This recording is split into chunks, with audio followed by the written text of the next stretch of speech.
Alright, hey, welcome to another video I'm recording live on X4 Timelines. I'm just going to start off once again, all my videos unmonetized, not looking for sponsorship or growing a channel, just to engage with my fellow gamers about games I like. I won't have a whole lot of time today, but I'll probably do like a couple of videos today. As I am really excited, I'm having a lot of fun, so let's go ahead and load the game up. I'm talking here. So I'm having a lot of fun playing this, but I do this to the final day of summers. They just like spraying this on us. So I'm booting my brain up a little bit, having some uh, probiotic water and just kind of booting my brain up a little. What better way than to jump into X4, I guess, right? But they moved our finals, grad class level finals.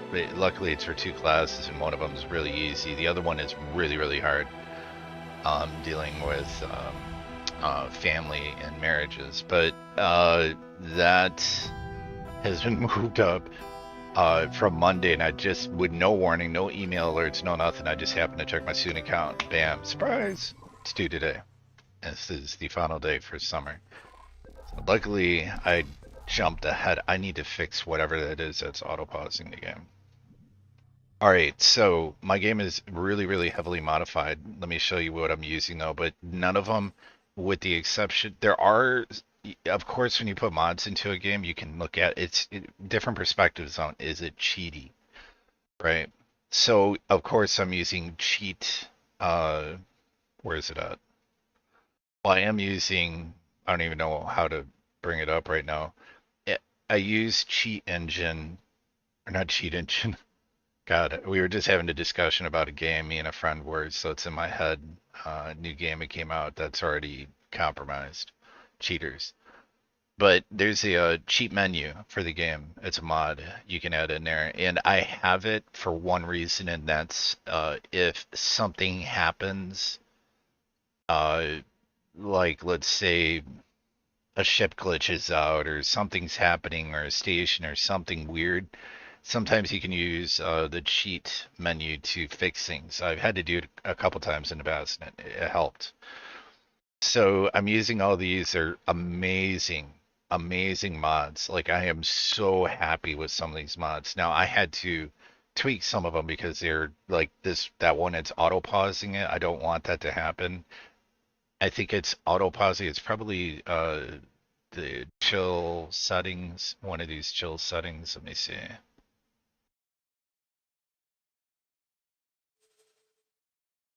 Um, that one's kind of cool if there's a massive battle happening. Right now, I'm just getting notifications of any big, huge fleet battles. Um, chill turret, that's really kind of cool. If you, yeah, it just it makes a lot of sense. I don't know how to say. You put all your turrets on shoot missiles, and what they'll do shoot missiles first, and then what they do is this AI then will hook into that, and then once it sees that your turrets are set on that, all your turrets will just be smart. A missile gets shot, they're going to target it, and then they'll go to fighters, then they'll go to shooting down capital ships. You don't have to like micromanage and tell the turret guy like, okay, now you can shoot this. Okay, now shoot at this. Right? It's an amazing mod. I can't believe the whole time this was looking me in the face. There's actually a wanted board for this. This Headhunter's awesome.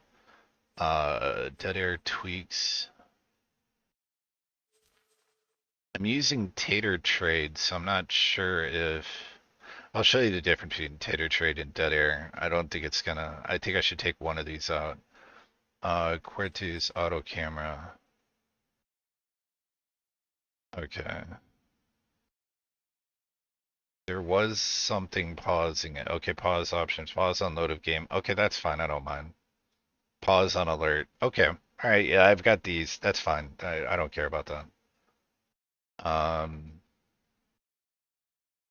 larger. I'm gonna have to change these because I will. This will get annoying. So right now, I'm just gonna take these out for now. Later, I'll probably throw them in there. It's just for flavor. Like it just shows your ship. It goes to third person, has like a little thing of your ship taking off, kind of Starfield action, but after a little bit, it gets to be a little much. This I definitely need to tweak. Bank loans from station. You could take out loans. So, oh, I didn't even know you could do this here. Bar patrons limit. Okay, bridge crew. AI auto leaves controls. This is nice. So if you get on your ship, they just automatically get up because you just got on the ship. Makes sense, right? Bridge crew.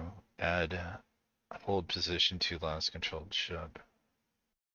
And report enemies.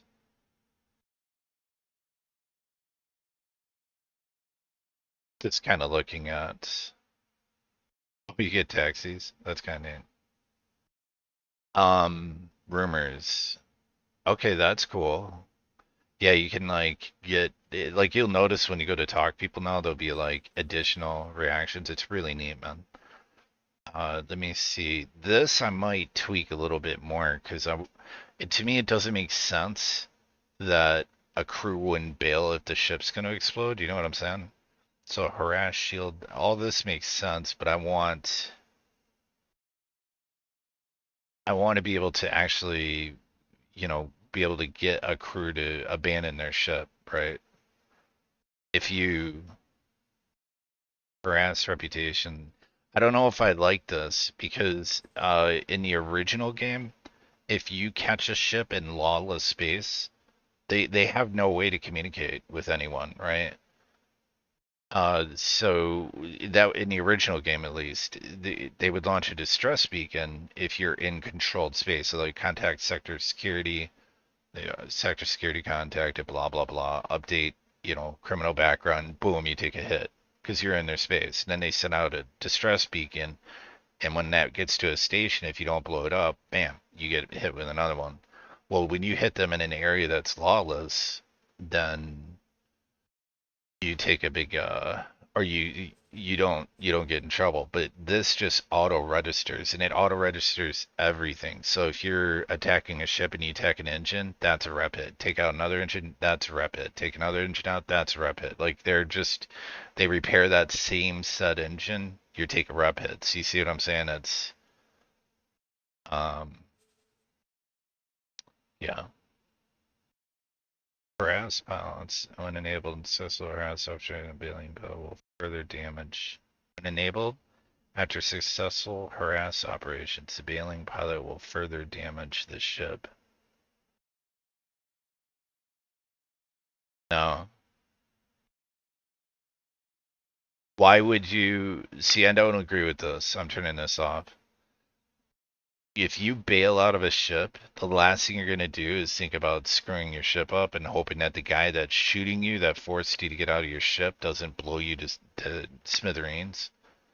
Like this, that doesn't make sense. I no. Harass bailing pilots, destroy components. No, I'm not. That makes no sense. Harass operation will decrease your reputation with, but it is the same when you. Logic applies to determine if it happens. What? To determine if it happens is the same than when you. Okay, I don't understand. That's weird. Combat reputation hit.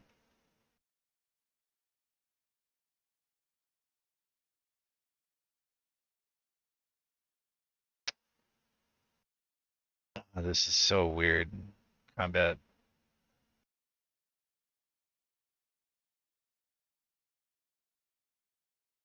Okay. So if this is being reduced, I noticed. Okay, so I did a harass operation. This is better piracy, by the way, and it's really, really good.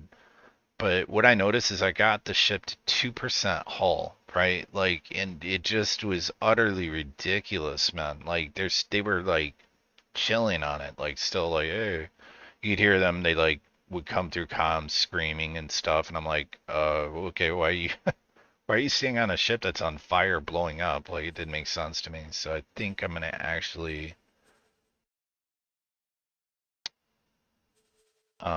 see. I don't know if this is gonna turn off the reputation hit for the boarding operation.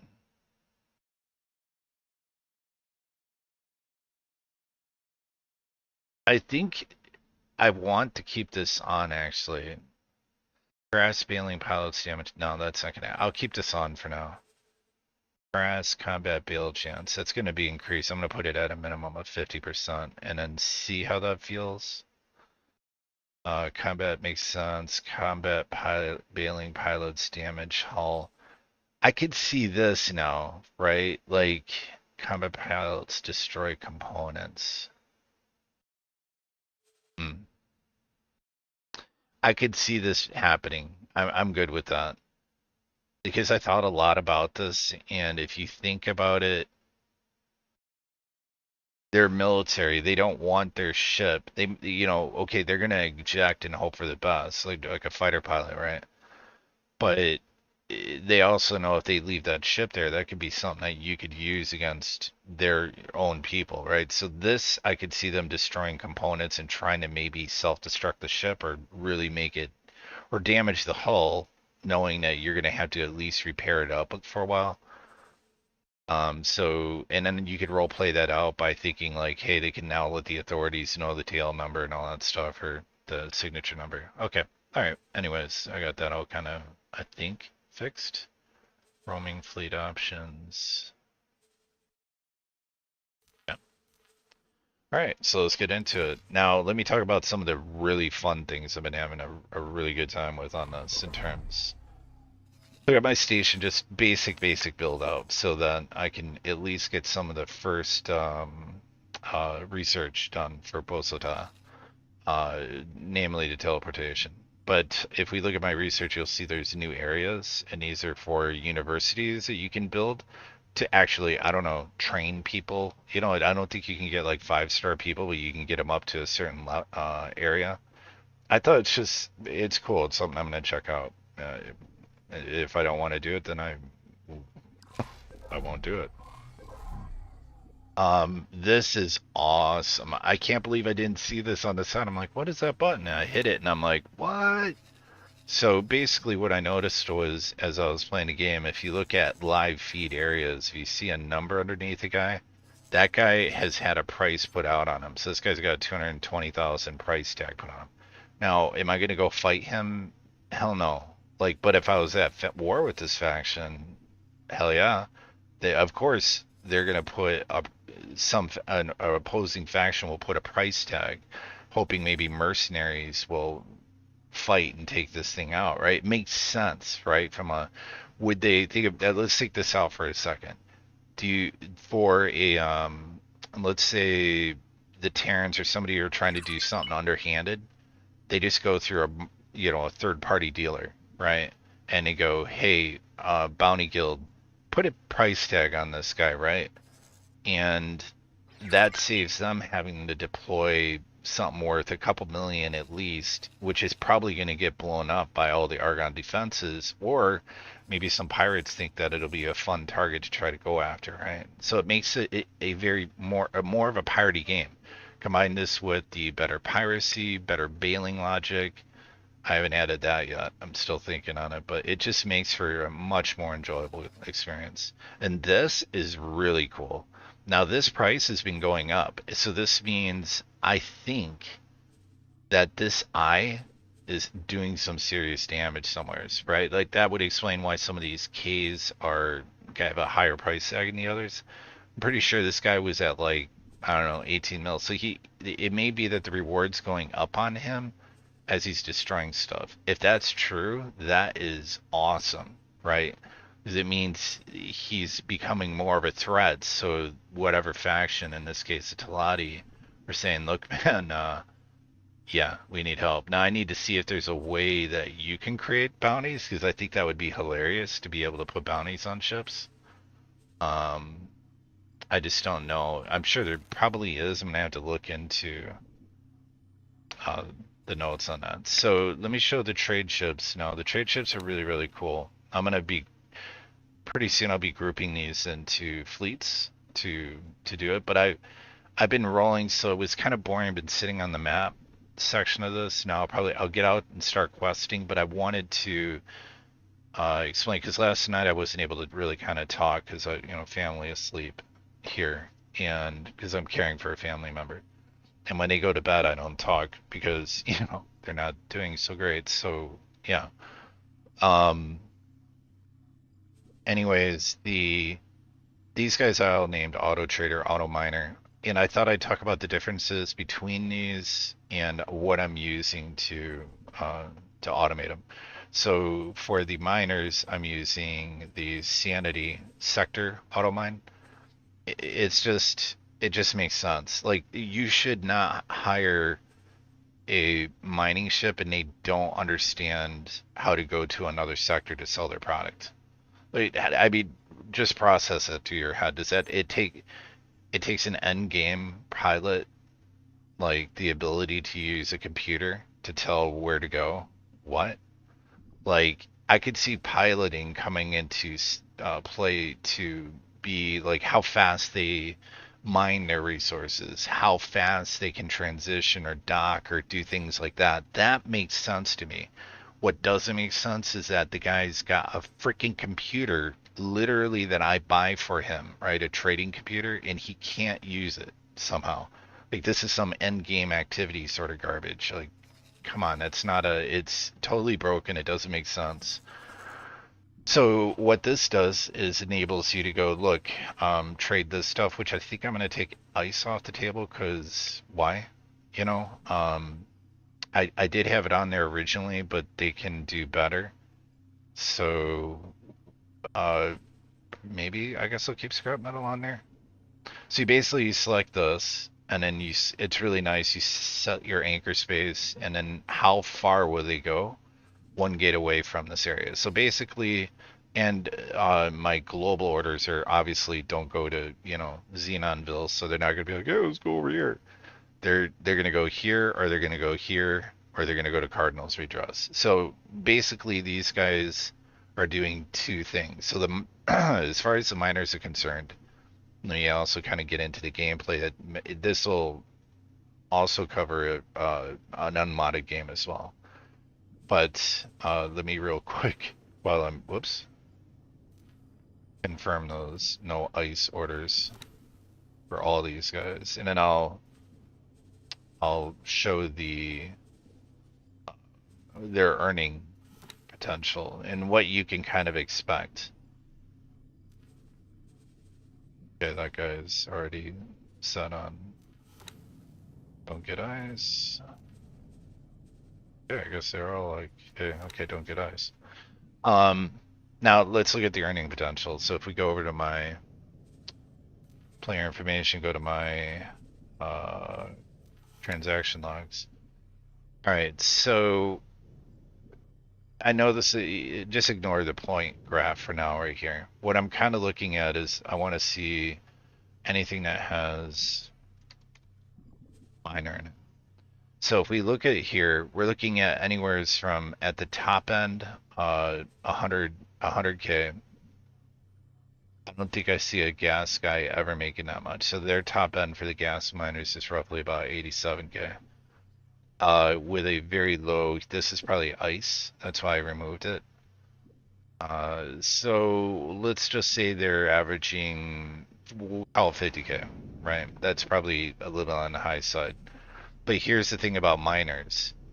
It takes them a while, right? So if you look here, we're looking at about like every 4 to 5 minutes if you were to probably figure this all out. Now that they're on site, first they had to get on site, start it. Now they've been doing it. So every 4 to 5 minutes, I'm making 42K, or we'll call it 50K roughly, or we'll just say 40K, right? But here's the thing: I'm not. They don't need money, right? So when it's a miner, they just go out, do their job, and sell their product. They don't need to expend. You're not having to provide cash to them for them to do their job. So these guys don't earn as much as a trading ship, but what they do is they still earn you reps. So every single time they stop at a station and hop, they're going to earn me some rep. And I'm almost already at the point where I can get a military license with them, and I'm early in the game, right? So that's pretty crazy considering I've done nothing in their space at all. I think I might have did a little, but I haven't been there rep grinding. these guys are my rep grinders. And what I'll do, so you can kind of see where this is maybe going, I'll shift them to the Talati next, right? And let them do their thing there. And really the focus there isn't so much on the cash. They will be earning me money. Uh, but it's going to be more about the, as I'm out questing and doing my thing, we're going to be, there's a guy just, 70K. And that was a gas miner. So these guys will just be making rep for me. Now let's look at the traders, so I can explain that. What I'm using. So I'm using Dead Air, Dead Trader, or Tater Trade.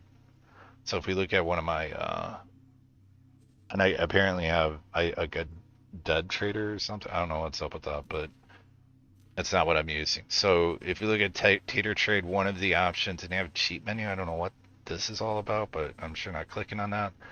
Okay, so down in the thing here, you can see by default, like advanced auto trade, like it's either your guy he's in window licker mode, like barely able to do like a one sector, one product, not even multiple products. It's like, just look for one. Like, isn't that arguably harder, right? Like, kind of in a way, like, like the guy's going out of his way to suck. Like, and by the time he gets to 3 stars in the base game, if you don't, without a mod or like you somehow finding magical seminars, that's why there's certain things in this game that don't make sense to me. That's why modded is so much better.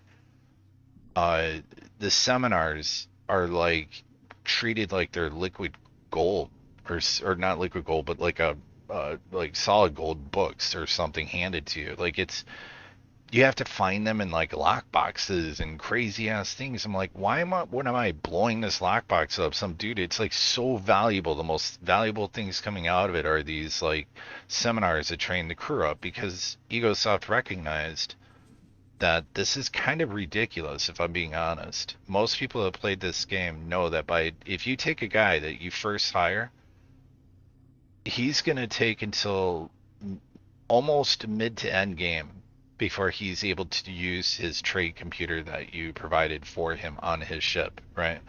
Broken. So, anyways, end of rant. I use Tater Trade. It still requires 1 star, so you can't just hire somebody off the dock, right? Like, I don't know, but they should be able to use a freaking computer, right? Especially when you're giving them their variables. Like this, you can almost think like I've sent them their. Here you go. This is what I want you to do. Do this. They don't. They got their marching orders. What are we looking for? All right, this, that. Okay, let me punch this into the computer, and we'll just do our thing. And that's what you do. Set it. Boom, boom, boom. Here I'm using enabled distance penalties, so they try to, not necessarily wander too far from their anchor space, which is in Argon Prime, but they'll go up to 2 jumps away to try to get more. If you want, you can increase that or take off that jump penalty, to encourage them to find better prices. But I mean, they're already doing a bang up job. Like I'm earning at this point in the game. I'm doing pretty well. So uh, yeah, that basically covers that. So let me get out of this. What I'm doing is kind of trying to march my way up to the military license with Hop, so I can give myself a nemesis, which will probably cost me. Let me kind of see if I can't ballpark this.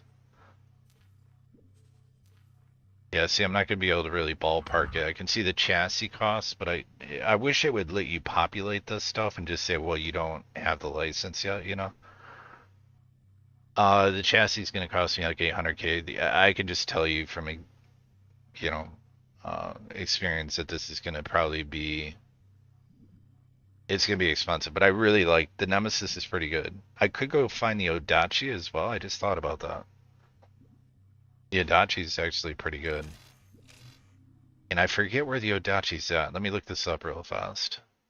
I don't really care about looking for this at all, because these things are hidden in like ridiculous locations from timelines. You won't see it. I'm tabbed out right now, but X4 Foundations, timelines, ship locations. All right. And here's this guy. This guy had a really good setup on where to find them. The Cutlass, the Odachi is in Getsufune. Okay. I know right where to go. So I'm gonna hop in this experimental fighter. Go get that Adachi. Start having some fun. But I thought I'd explain. I did in the last game. I do have the F here and the H. These are Xenon ships, and I wanted to kind of show. This is something I wish that they would have more of, the F, in terms of it just making sense, right? So the F was adapted. Obviously, didn't have a life support system. So without ruining too much about what's going on with timelines. It makes sense, and then the ship was adapted for a human crew, but then when it was adapted, it was done in a hyper intelligent manner, right? So instead of them creating a glass cockpit, they're like, well, no, we'll just reinforce where the cockpit's at with armor plating that you can see. And then when you get in, it gives you like that Cyberpunk 2077 feel where LCDs on the inside of your fighter come to life, and you see like scrolling text, and then they become clear like a cockpit, which is exactly what it would be like, right?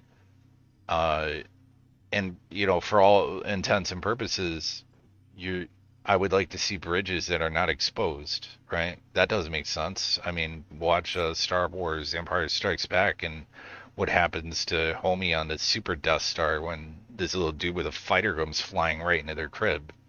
Like, and then you see shows like The Expanse, right? Their command and control is their battle room was a sealed vault basically in the middle of the ship with armed Marines that could seal itself off, right? Like, it probably even had its own life support. I would go out and hazard a guess on. Like, these guys are like, they're not going to be on a big exposed bridge, like sticking out of the ship, like, hey, we want to see everything. That doesn't make sense to me, right? But the F makes a lot of sense. So let me look at it and I'll show you. And I'm a little bit of rant here starting off, but I just want to kind of see. That's what I'm talking. That's the cockpit. No glass at all. When you get into it, it sounds cool. It's so satisfying, man. I'll get to PE so you can see, because the PE has the same thing, armored front cockpit, and I'm like, hell yeah, why isn't that like that with more ships, man? I want to see that. It's cool. You get in your seat, it makes this awesome sound that you kind of would expect from getting into, I don't know, a Xenon ship. It's like, like almost like a mini transformer sounding. Anyways, I'm nerding out. Let me get my ship here. It's probably in storage, so I'm gonna have to retrieve it. I store all my ships. I don't know what the hell. Oh, that's me as a player. I put all my ships in internal storage. I'm going to say this too again, because I will be updating this. I found out the hard way. Don't repeat my mistake. If you go to even move the dock, let's say you want to move you're like, I'm still fine with that type of dock, but I'm going to expand and change the base. Every ship that's in storage will be destroyed, and you'll have a bunch of dudes with spacesuits just floating outside. So make sure you pull all ships out of internal storage, and then have them fly and wait while you disassemble or move or whatever you're doing, because otherwise you're gonna be like, well, that sucks. Whoops, can't do that. But all right, well, I can just hit Shift D and go right to it. Yeah, see, he just got out of the pilot seat. Experimental shuttle. That's part of the mod. God, I love it. The next thing is the target monitor. I want to show that. I don't know why that's the thing I'm trying to fix. Is like, dude, yeah, you're not at the pilot seat right now. So this another thing, I don't know which mod did this, but build storages can now be destroyed. Like, you could destroy the contents of the build storage. To my knowledge, you couldn't blow the build storages, make it out of like unobtainium or some weird stuff. Now you can blow them up. They can actually be destroyed, which is huge. Really, really cool. Now also objects like this. Sentinel. See, it'll have my relative speed, so it's obviously not moving. I'm moving at 170 meters, so it's reading in negative 168, and then based on that, it's giving me an ETA to intercept. Do you see what I'm saying? If I increase my speed, see how it goes down. Decrease my speed, it goes up. If I'm in reverse, I'm never gonna hit it because my relative speed is that. I'm never gonna have an intercept on it. That target, this is how the game should have been. So you see these little tiny changes, just moving like 12 meters a second. It's reading at 13, but you get what I'm saying. It's really nice because you get like a feel for where you're at. Let me also talk about my weapon assignments. So on this ship, man, I don't know what the hell's up with this thing, but it will buck bad, man. Like if you watch my previous videos, it's an awesome ship, but when you fire the main cannons on it, I mean, it's like you're firing some sort of fully automatic gun, right? Like here, let me show you. Like, I mean, look, I'm not doing anything. Like how are you supposed to hit something when it's like, I'm trying to keep it here on out. It's nuts. It's crazy. So you have to fire little bursts, right? I just don't understand the experimental shuttle sucks like that in that aspect. But the way I set my weapon group up is this one, I believe this cannon's close into the hull. It's one of the closer in ones. So when I select this one, I can use this to shoot locks off lockboxes. It's still dangerous, but because these, yeah, you're supposed to get out in your spacesuit and shoot them off, but sometimes I just can't be bothered. So I'll usually have an empty weapon group though, and that's what I call my safety, so I don't, you know, accidentally slap the spacebar and shoot something that I shouldn't have. So right there is what I'm doing. We're gonna go to Getsufune, which should be off of, not off Morningstar. I don't know if it's off Argon Prime. It's either Argon Prime or second point contact, or second contact. I think it's second contact. I think it's that jump gate. Oh god. Entering system. Morningstar. And if you're ever in this, if you turn your weapons on, if you're in third person, wherever you see the pips at, that's where you're aimed at. Don't go by this marker, right? So wherever you're if they're inline guns, even gimbaled, I guess, you're gonna know that you're heading the right way as long as you have, you know, your pips there.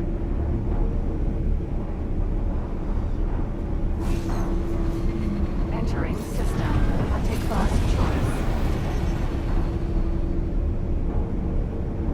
I just like flying in third person sometimes, just, you know, kind of cool.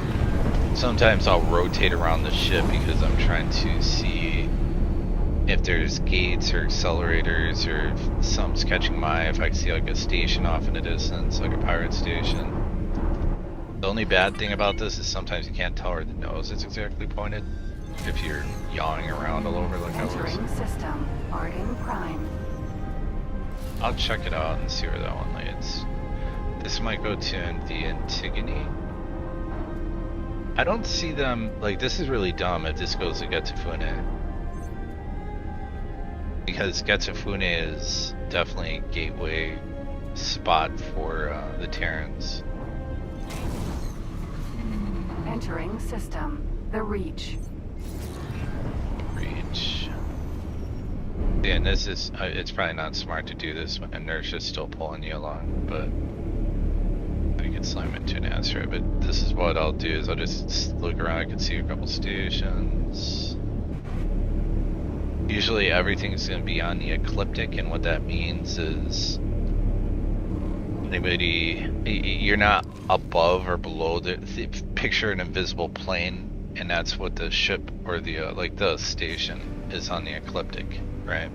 It's not below the ecliptic, it's not above the ecliptic, it's on it. Some stations sometimes will be way above it or below, objects will, but that one's not. Curious to see what the hell that is.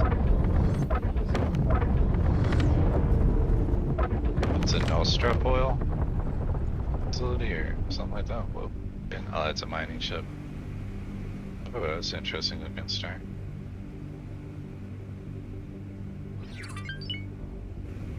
Nothing out here. It's kind of hard to tell sometimes. See an abandoned shipping out here. Scan mode. Shoot some pulses off here.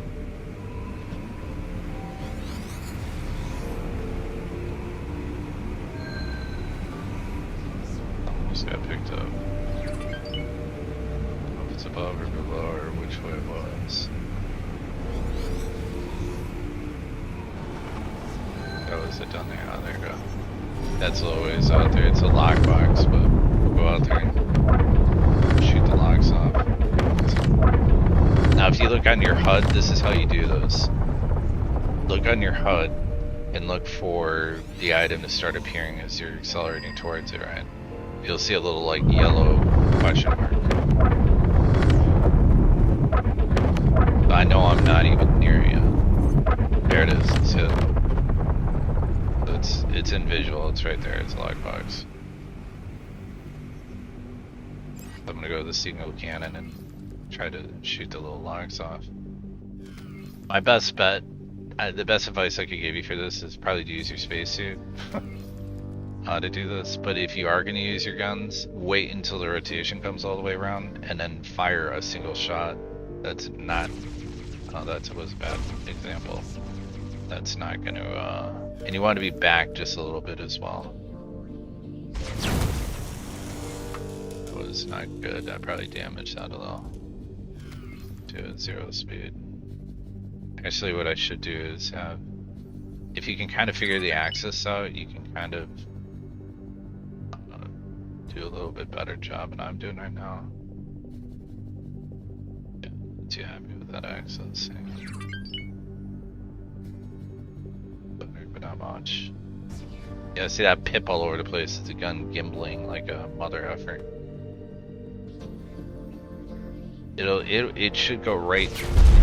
See, that's what'll happen. So the gimbal, if I had taken my time, I absolutely could have done that. That was definitely on me. But let me explain what happened there. The gun was gimbling around. So once you fire the gun, the gimbal will move to where you're shooting. But that first round's gonna go to where the little pip's at, right? So that was, that's definitely all on me, man. I screwed that up big time. But do I care? No, it was a 4 lock. It probably had, some garbage seminars in it. That, because apparently those things need to be locked and hidden in asteroid fields or something. No, but I love this game. And it's kind of cool that they added that feature into the game, but Entering system. Argon Prime. many people have crashed into that. Then again, this is a really, really, really fast ship. This might be Getsufune, actually.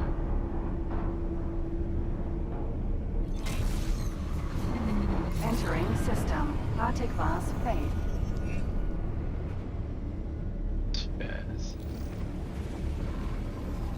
Siromans. Heading almost down to Antigone Memorial Space, aren't we? It's a reach? Damn, I can't remember, man.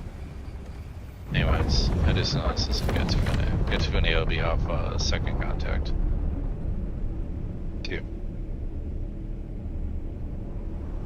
I do need to go find Antigone though, because they sell, in my opinion, the best trade ships and mining ships, freighters, everything, because their Sentinel class ships have incredibly big holds, and they're still tanky. They're still kind of like good ships, like Sentinel class Antigone ship all the way, all day, every day.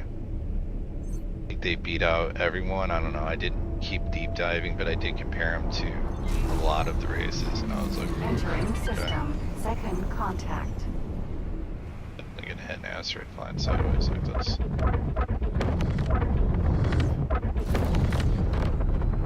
I guess this one goes against Getsufune.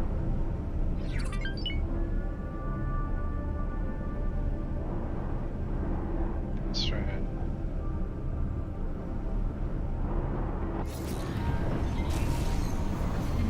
Entering system. The Void. This, I need to get this. Make sure you go above this, by the way, because that's, if you fly through that, it's a radiation zone. This is Antigone Memorial, though. All day. I know it is. I had it. This gate is. And I believe there's a ship off the highway on Antigone Memorial. Entering system. Antigone Memorial. I definitely want to get these guys on their shipyard and all that on my.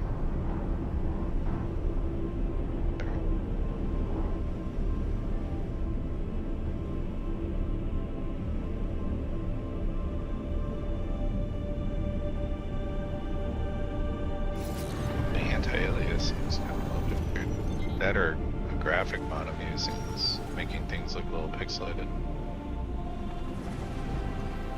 It could be just me at high speed too. So yeah, that's probably the shipyard over here.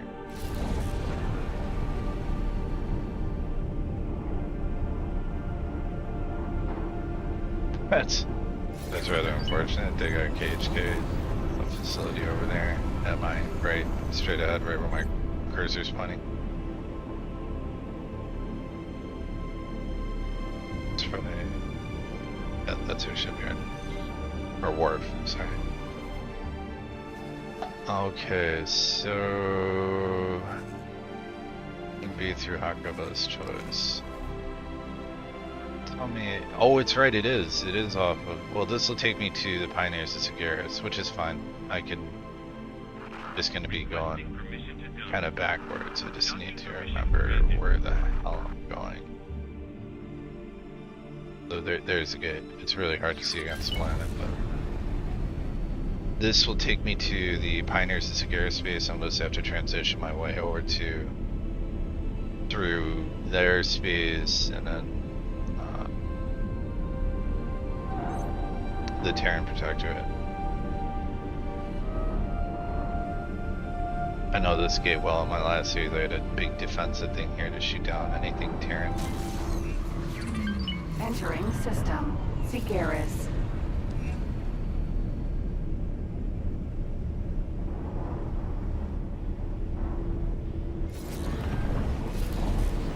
Get their wharf.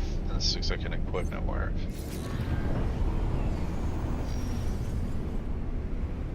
Do you have any? It looks to. That's probably a trade hub, but check it out.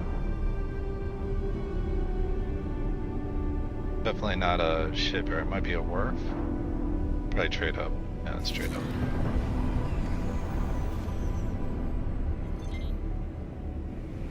What's up here? Let's check it out. Those look like micro lattice factories, or silicon carbide. I think that's straight ahead. And that's an aqueduct. But I don't know what those are from the last game, but. Carbide pharmaceuticals. Okay. I'll need all this stuff on my radar. Or my map, I should say.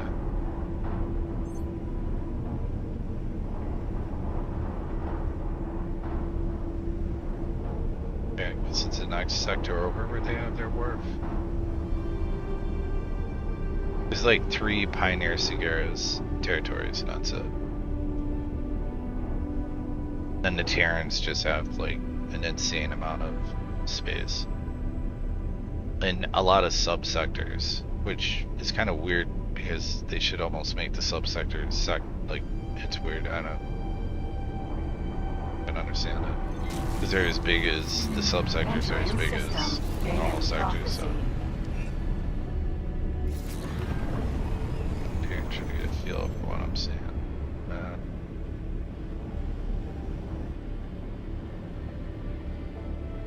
That looks like maybe a dock. Maybe. Yeah, no, those aren't habitats. Those are storage, but still it could be. Oh, it's another trade hub.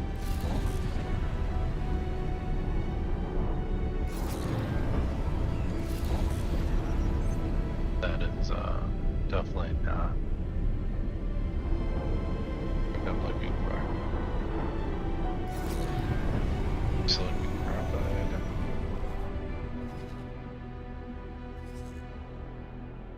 So weird. Why am I not seeing the shipyard or anything?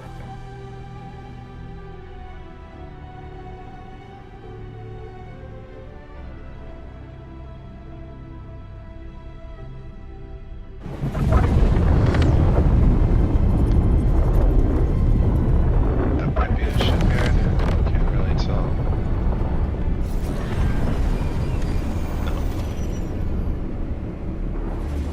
Solar thing with a recycling module and a scrap recyclist. So that's the scrap processing recycler, and then that's the processing unit for the Terrans.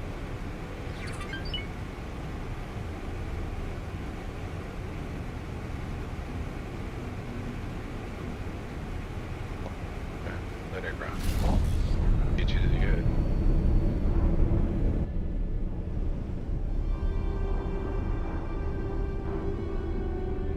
All I see around me is just brokenness.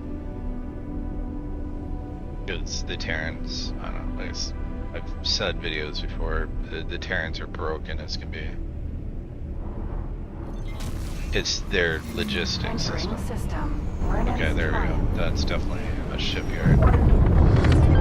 It's not their wharf. Their wharf might be over here.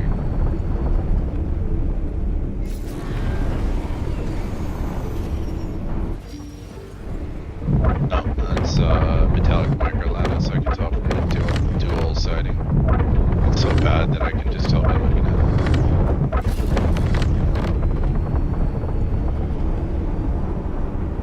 That's silicon carbide.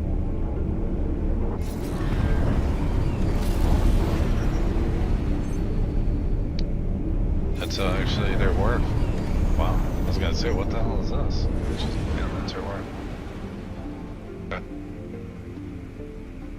Well, found all those relatively easy, and that's their 3 spots, so now I'm going to Terranville.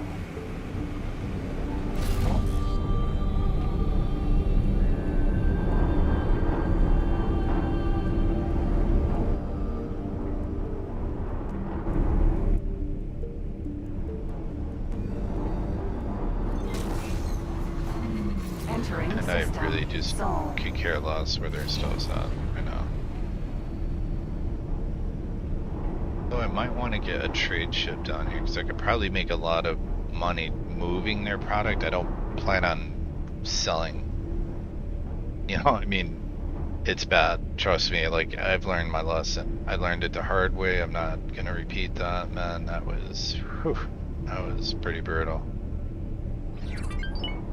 And this ship is not the best ship to exactly hunt criminal ships around stations, like these little transports that'll pop up, because you see how it bucked when I fire the cannons on it? It's like, good luck, man. You're absolutely gonna hit. You're absolutely gonna hit something you don't mean to hit, and they're gonna have zero empathy for you. You're gonna be like, can't tolerate your actions. Send out the Asgard, or you know, whatever. I'm exaggerating a little, not much. It's kind of crazy. Although I think I do have a mod. Apologize for your attack, but still, you know. Again, this is not. You would probably want, ideally, probably a beam. So if you want to like have a ship to do rep grinding, use like a ship with a beam weapon that you just lock on to them and fire it, and it's, you know, you're gonna hit them. You're not gonna Entering accidentally Saturn 1. some collateral damage.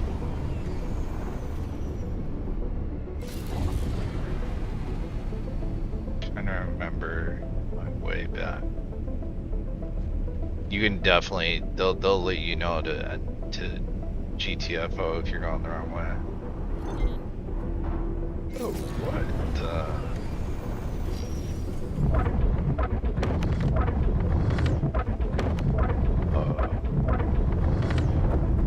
Not sure what happened there, but.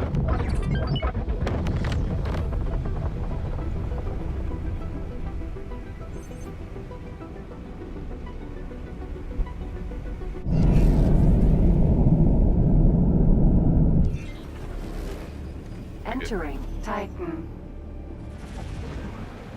Let's see, get a feel for where I'm at. No, I'm going the wrong way.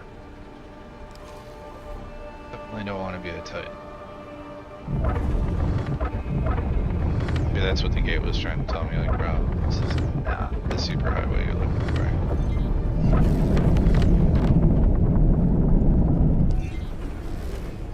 Entering Saturn 1. Some way over here then. Sorry. I got a feeling all this is like I'm getting far enough to where pretty soon the Terran's gonna be like identified ship or whatever. Get out or you're dead.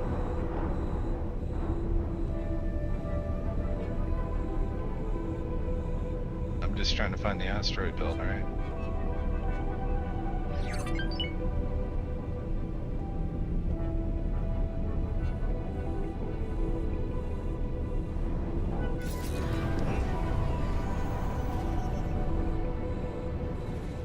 Yeah, this is going towards Getsufune, I just don't know. I mean, it may be the asteroid belt? Please be the asteroid belt. Entering Jupiter. Oh.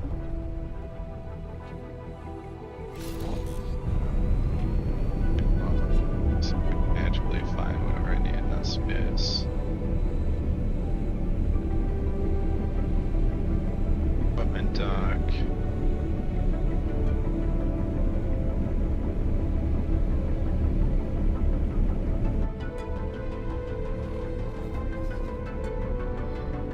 Yeah, it's off over here. I'm going up.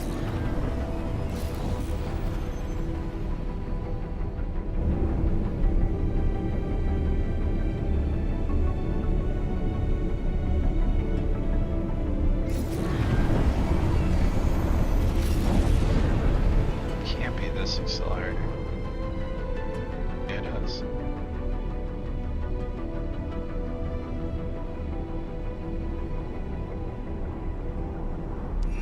Yeah, it is. Oh yeah, it's taking me to the asteroid belt, you can even see. Very good.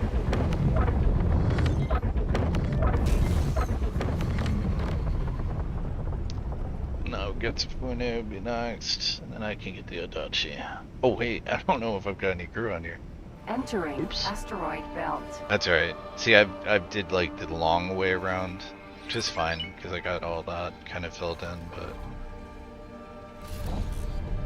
This is the gate to Getsufune.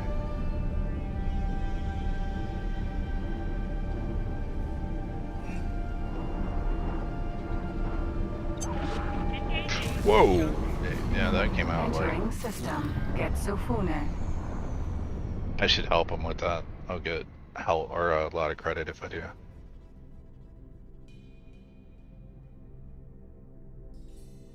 I forgot that's scripted. And this ship is actually coming in from... Incoming Xenon detected. Prepare for battle. Launching fighters. I don't even know. The Terran's Take them down just before they invade deeper into the inner core.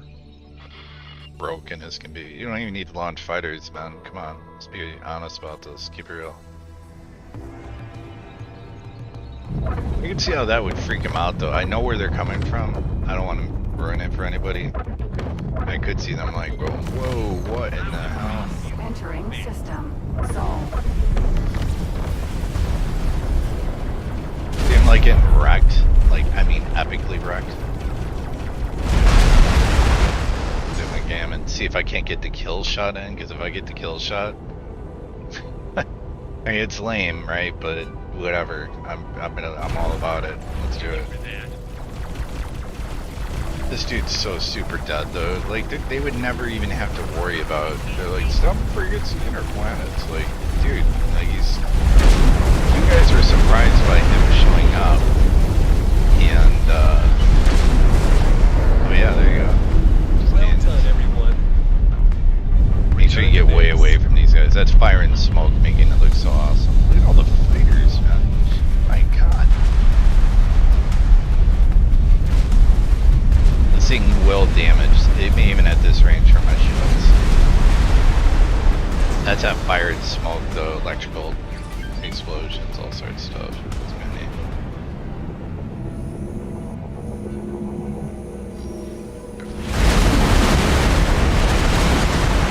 Some very, like, EMP-ish thing going on. rep anything. I did give like a 1 point a rep. I wonder if that means the Terrans, like if... Thank you. Yeah, I'll get a lot for that. Plus 13. That's hilarious, man. I'm getting out dock at their ships. That's why I got 13 points a rep. And I didn't do anything. They had like, their entire fleet was out here and I just, yeah, alright. That's, yeah, hey, yeah, totally. I took that on.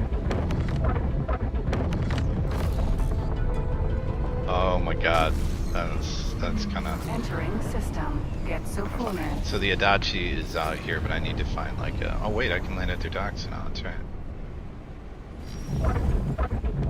I really like the Terran docks, by the way. Favorite dock in the game. Defense station. I can have, that's their dock on the top. It has 6, so on this side I have 3 slips for medium-sized ships, and then 3 on the other side, and then you fly in it, and it's got 5 slips on one side and 5 on the other. So all total, it's a 610S dock, and it's really cool how it does it. Smuggling vessel found nearby. Yeah, I'm not shooting that. This, look at murder, death, killed by you guys. Experimental shuttle. Hope somebody's like maybe on the docks somewheres. Okay. I was like, whoa, whoa. Okay. You're too eager. Kind of expensive, man, but sure, you're gonna be the pilot of the Adachi, so I guess. Right now, you get to be a service crew member. It's pretty fun, right?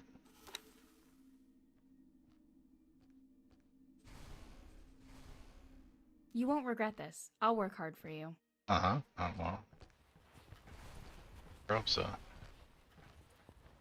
Experimental shuttle. It'd be nice and send the plane, boarding thing down too.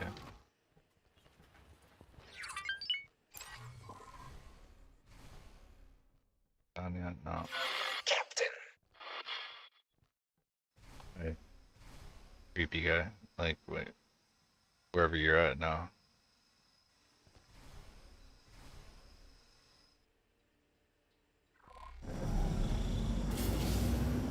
Yeah, I really like these socks. So there's 5 on the other side, 5 on this side, and the reason, not only is it really kind of cool, in my opinion, but it also makes a lot of sense for launching defensive. When you have your own station and you're launching defensive drones, the recovery and launching operation is faster because like a normal dock will have, I think, what, 6, maybe 8 slips tops, something like that. So yeah, this thing's they just win. They're winning. It's about the direction I want to go. Can't remember exactly where this is at.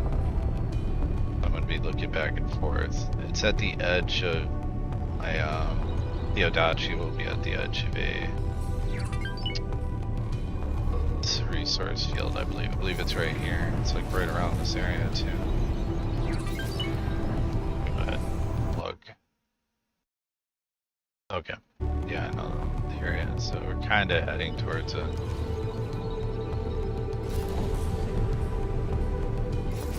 This thing's so fast, I gotta make sure. Yeah, see, it's right around here somewhere. I don't know if it's above the ecliptic or below it.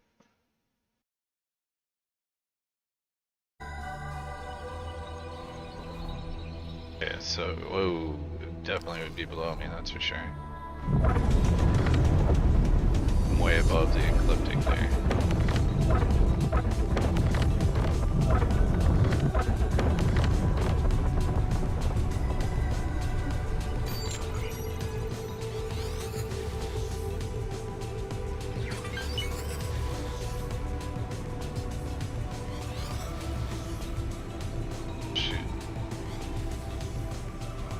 Some pulses out in all directions.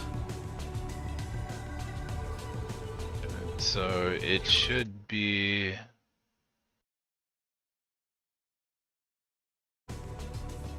right around this area, actually. It's gonna boost around somewhere around here.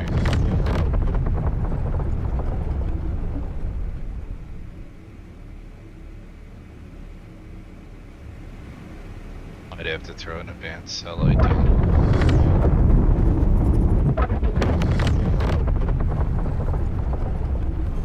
don't think it's that far off.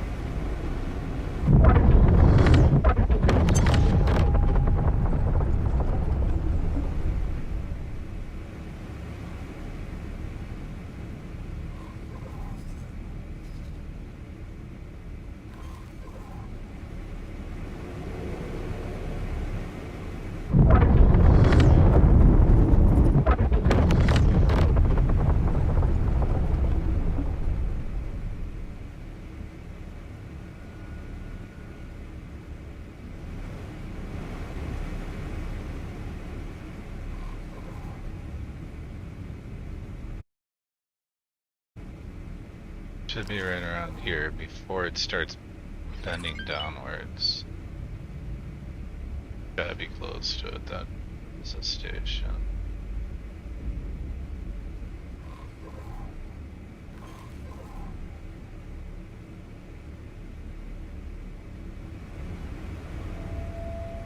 I may need to throw a satellite down, but being really intent looking right now. See those racks. Turn that or that field. Getting pretty close to it.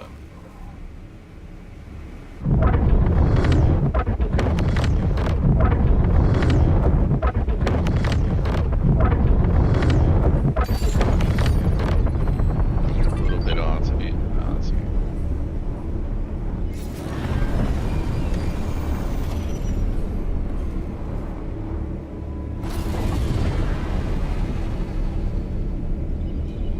Absolutely worth trying to. That's M. to his own.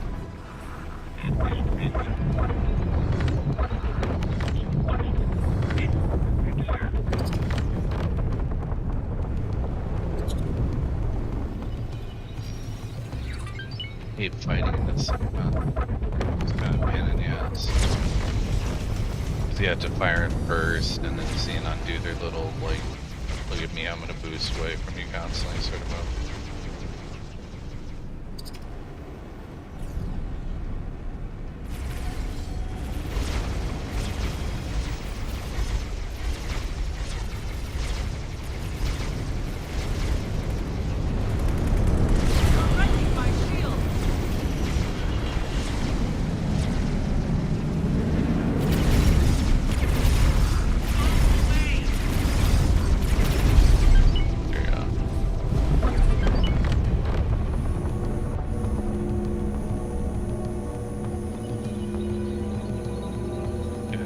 Something tells me that that encounter. Oh, yeah, I'm way off from where the ship should be, so. Okay.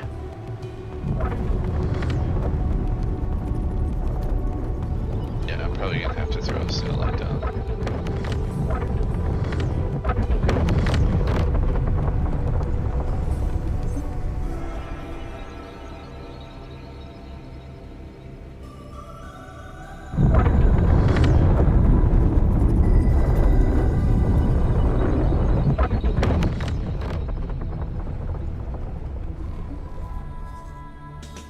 It should be like right here-ish.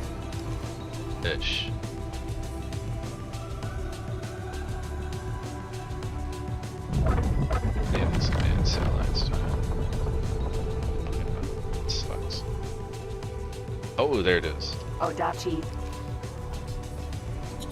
It's higher on the ecliptic, but there she is. Make sure you never send a boarding pod or to these guys. Dude, I don't even know why I hired that chick for 100,000. And I suppose I'll ever come over here.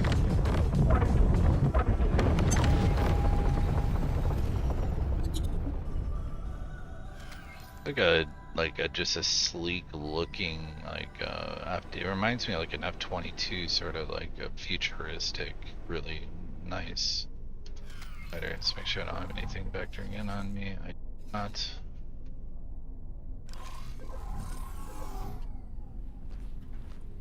Experimental shuttle.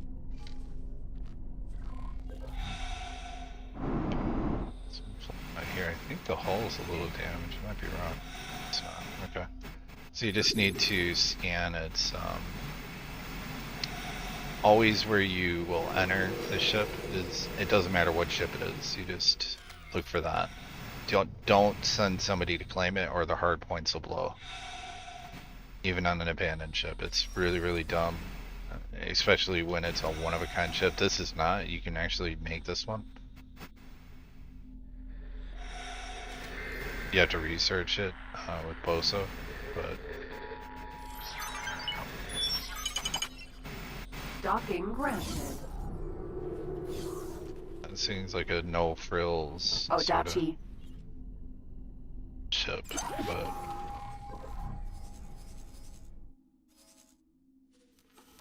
property owned, go into the see information. Joel Schneider, okay. Works for me. You are Odachi as captain. Then the other ship, experimental shuttle, go back, RTB.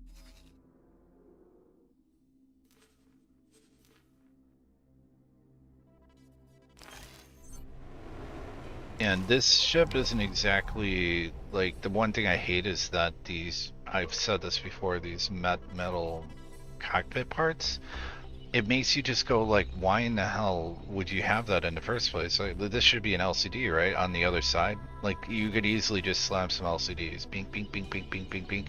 Make one custom tailored LCD, and then the other side is a sensor looking out. And this way your view is not obstructed at, you know, these locations. And it would look really kind of cool, wouldn't it? You know? See that, like, this is glass, but then these are, you know, whatever.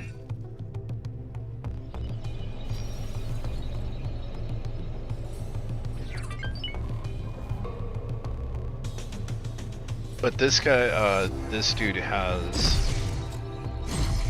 they're very powerful. They hit hard, and there's like 4 of them mounted around the undercarriage. So it looks like 2 shots, but yeah, they're pretty bad ASF. And I think it's just got the one turret. It's this turret on the top here, which I need to. I have 2 of them. Okay, never mind. You set this for shoot missiles first, and then that chill mod takes over, and it just makes sense. Okay. Anyways, I need to get to a equipment dock. Oh. Sure, the gate's over here. Is it right there in the distance?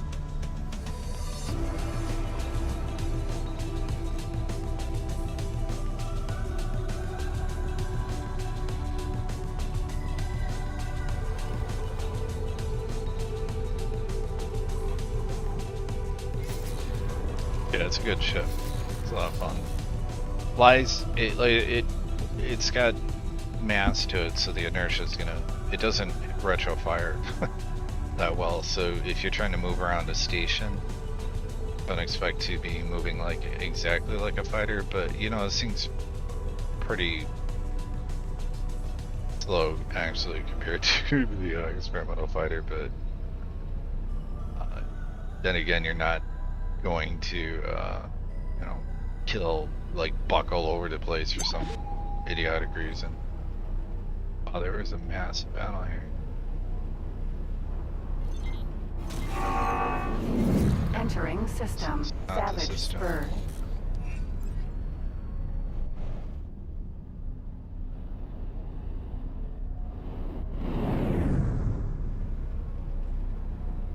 What? Really? There's got a sport ship up there. Entering system. Is that like Exophonic. abandoned, or what's going on there? Eclipse. Vanguard. That has to be a wreck, yeah.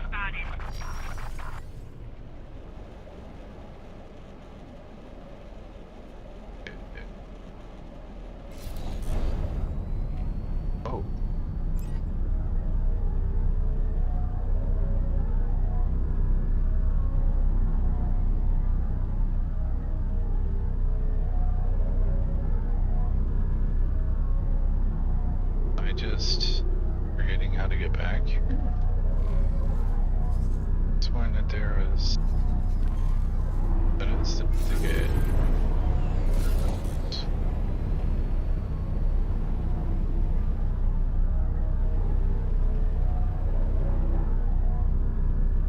Jump gate. The Void. No, I don't need to go through the void to get back home.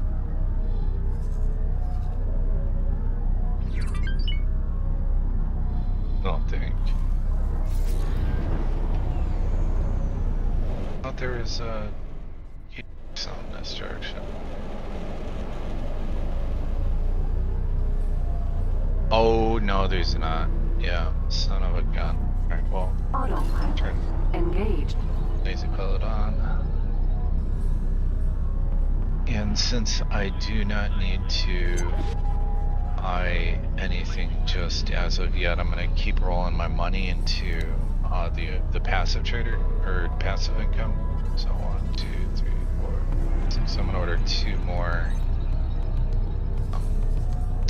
M-class IDES transports from this Argon shipyard. I have like a medium setup that I've been using, so later. Send me back 3. No, that's fine.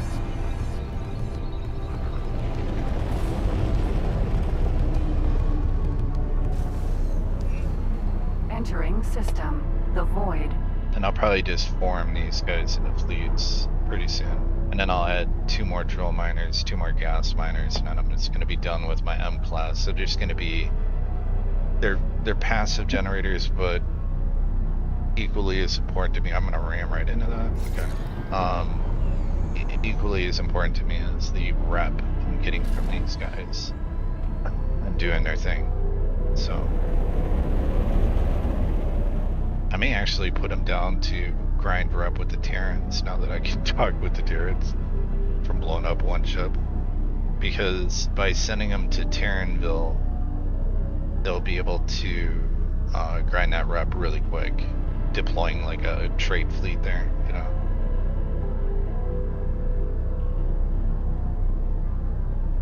I don't know, I gotta look into the Mimic command and see how that pertains to. So anyways, you go like information, true lazy mode, just copy, whoops, copy from, no, not there, right there, not, it's Vanguard, that from its name, enter, done, setup this, you can see the setup, it's really hard. Data trade. Turn this option on. Add all requirements. Okay. Done. Confirm. Done. That guy is all set. That's how it should be, right? And he'll get up, and it does take initially. So if you do use like Dead Trader or any trade, it's going to take him usually their first time too. He's going to undock and he's going to sit there for a good while, like maybe 5 minutes or something. Then he's going to figure it out and it'll be good. I still have 1 more ship awaiting. I think there was like scanning arrays or something like that. Then if I was you, I would drop advanced satellites every now and then around certain areas as your ships are trading. Entering system. True sight. I guys should look and see where these guys are all at. Okay, so I know I've got this area pretty setted up, so I don't need to worry about that. This area does not have one, and this would be a good spot. This is so it updates the trade offers, especially off of their wharf. You see what I'm saying? So throw down an advanced satellite. Entering system. Holy vision.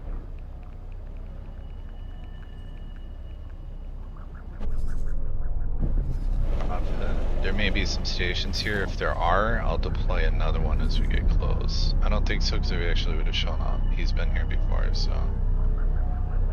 This guy, once he gets a little further down here, I'm going to deploy a satellite here. Oh, these guys are already doing business with Terrans. Jeez. Super proactive mode.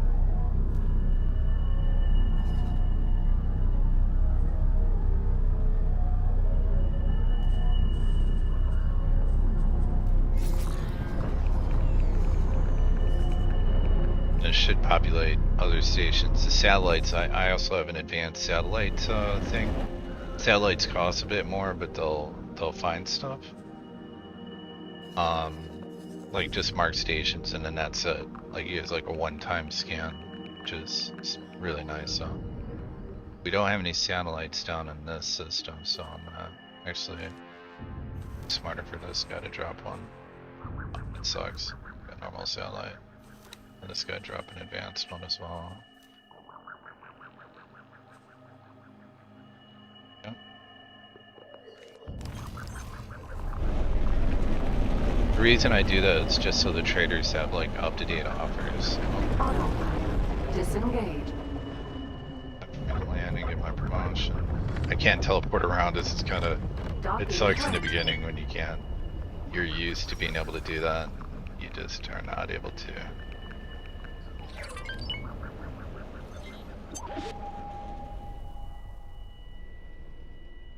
This thing does not have a docking computer on it.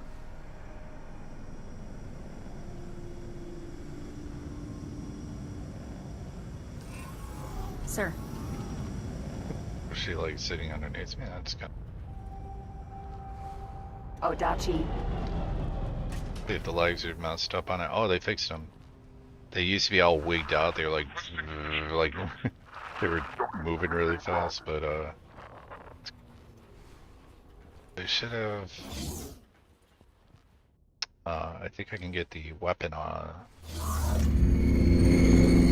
They'll give me their weapon license, which gives me access to their bolters. I really like the bolters. It's good to see you, friend. We have watched as you have performed a great number Yeah, of I'm at exploits within our 15, space. so I'll Our get a military order finds license. you worthy of some recognition. In the name of the Holy Order of the Pontifex, I lift you to a new standing among. You will find that you're in the event. Yeah, However, go, uh-huh. you may all. Yeah, I again, yeah. may the troop safe journey. Okay. It's good to see you, friend. Buy their cop license because you get extra credit for that Safe journey. if you destroy more rep. Whatever. Might as well get it. Odachi. Also enables you to legally scan ships, which is kind of funny if you ever decide to break bad with them.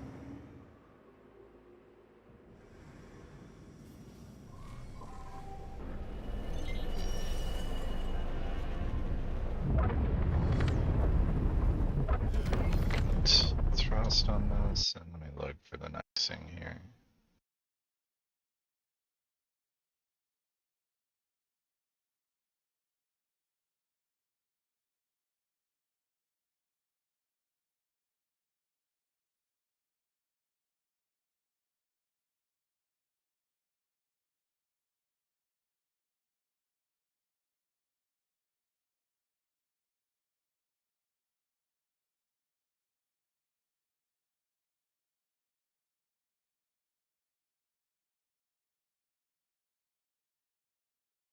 And I just got a message. Hang on a second, I got a message from my professor. So, for one of my classes.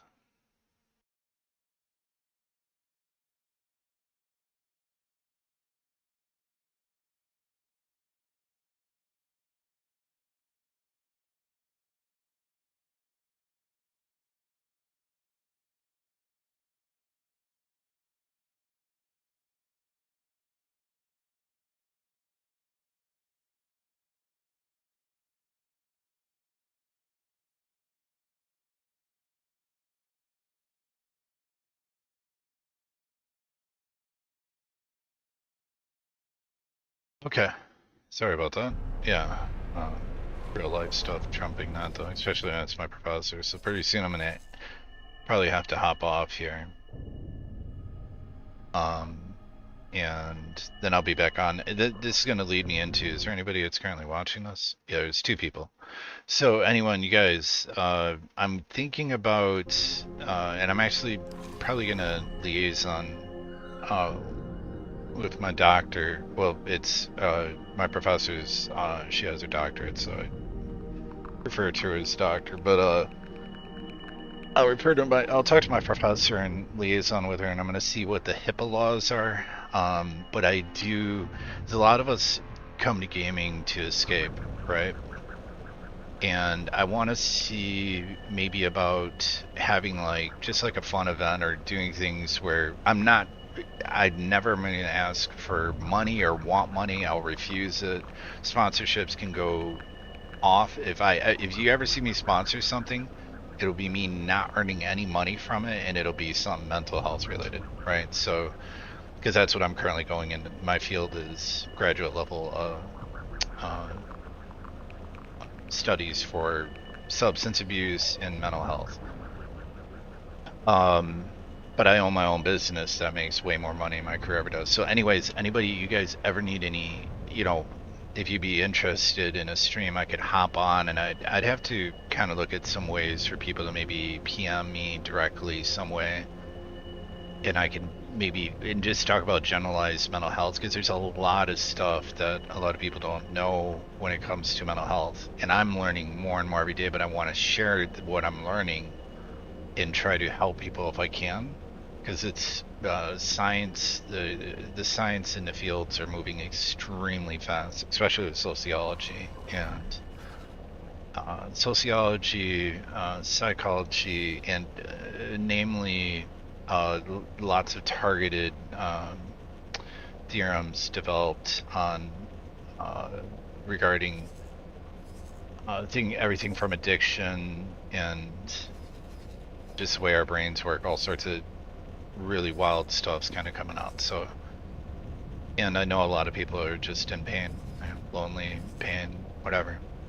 So anyways, off the bad topic, let's see where I'm sitting at for, well, the not so happy topic. I'm sitting at 21 mil, so I'm going to start trying to snowball this. This will snowball fast if I focus on, these ships. So now I've got almost a full fleet. I would say 8 and 8. That's probably what I'll go for. So I'll have 8 traders out there, 2 more gas miners, 2 more mineral. That's cheap. 4 million. I'm making good money now for the start. Like, this is decent for this to be turning over like that.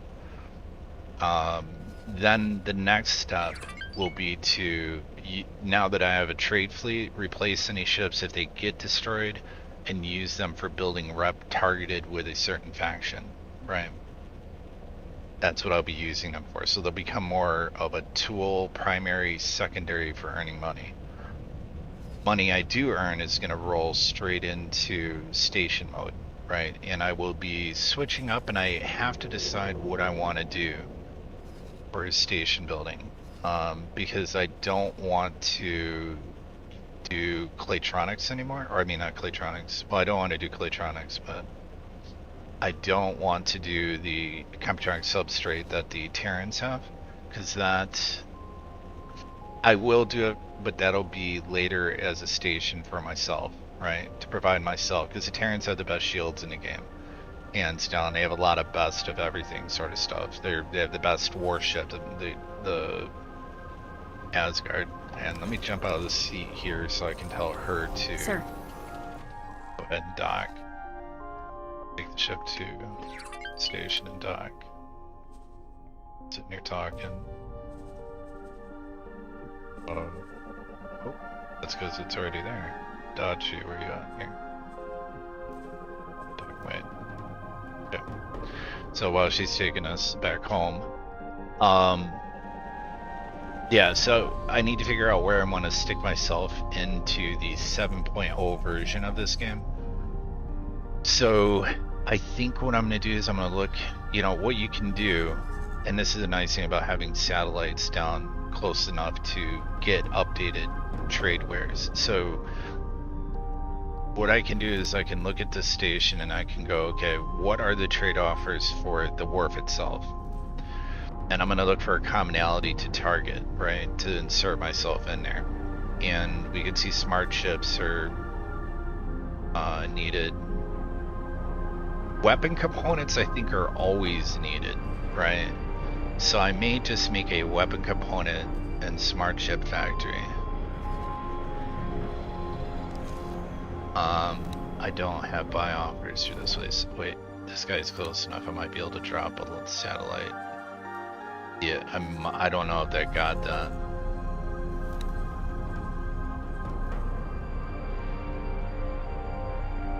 I think it did. So the smart chips are a huge thing here right now for Hop's wharf and its shipyard. So let's look at the weapon components, and not so much for the okay, so Hop's hurting on smart chips, so let's look at the Argon. We're gonna feel for like a generalized feel for all of Entering those. system. True. Okay, I need this guy since he was just made to fly over here and drop a satellite, and then I need to set him up. Right. See what the trade offers are here. Smart chips are a reoccurring theme, then yes. Okay, so smart chips are like something I can insert myself into easily, and Entering then system. Second contact. weapon components. Might be missile components as well. Let's see. Let's wait for the. Let me look down here while he's getting into position. Entering system. Guardian Prime. This guy need missile components. Yeah, I mean, so smart chips, missile components, and then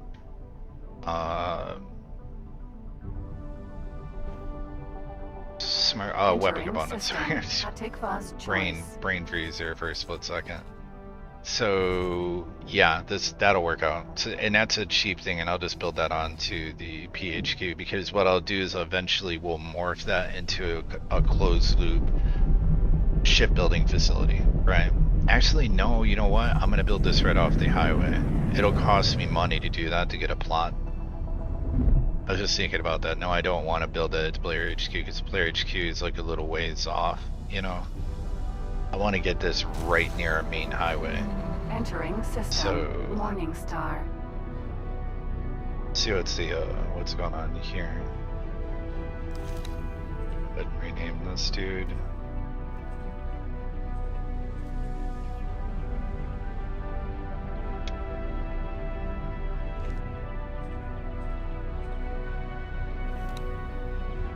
Take that name. Thought I'd done her, but alright. And then I'm gonna tell him data trade. Boom.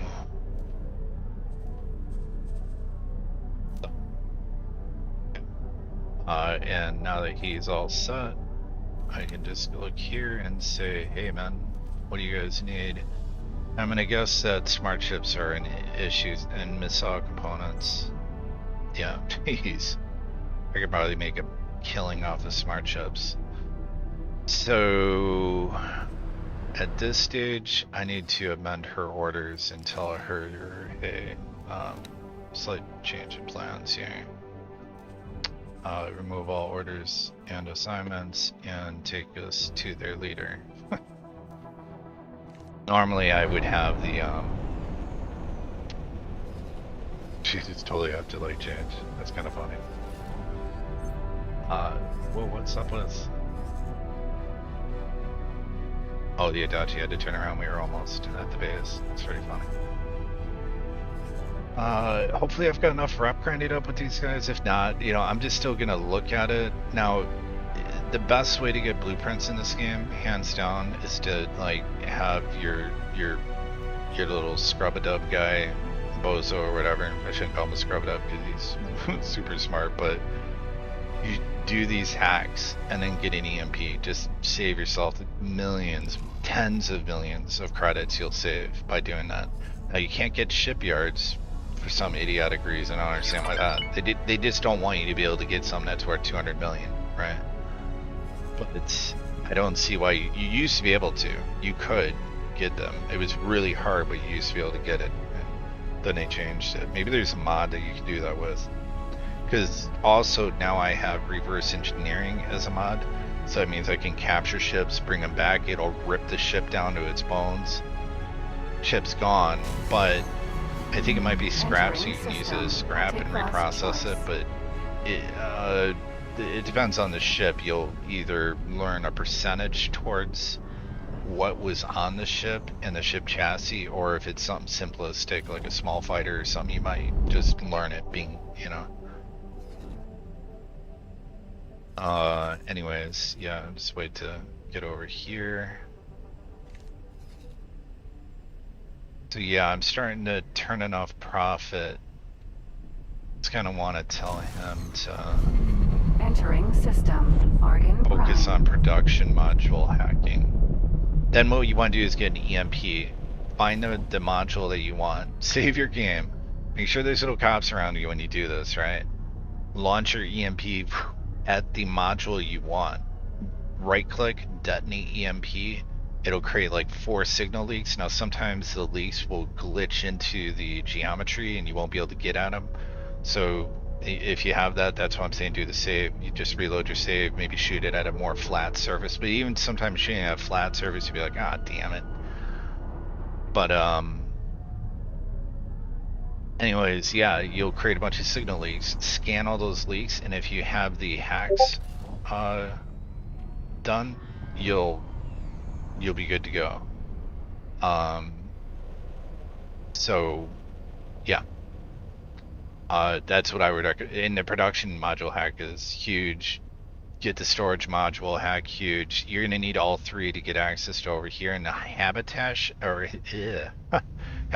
module hack, you're gonna save tens and like so much money, it's ridiculous. The defensive modules are but think about it like this: the administrative centers are also considered a defensive module, right? And those are expensive as well. So let's go see how much it's gonna cost for smart chips and all that good happy jazz, and then I'll probably be hopping off. Odachi. I mean, it's still gonna be a second. Like I'm not gonna be able to do this right away, and I'm sure not gonna buy them right now. But I just want to see what I'm looking at, because that'll give me an idea. Because I don't remember all these. I don't have the prices all memorized.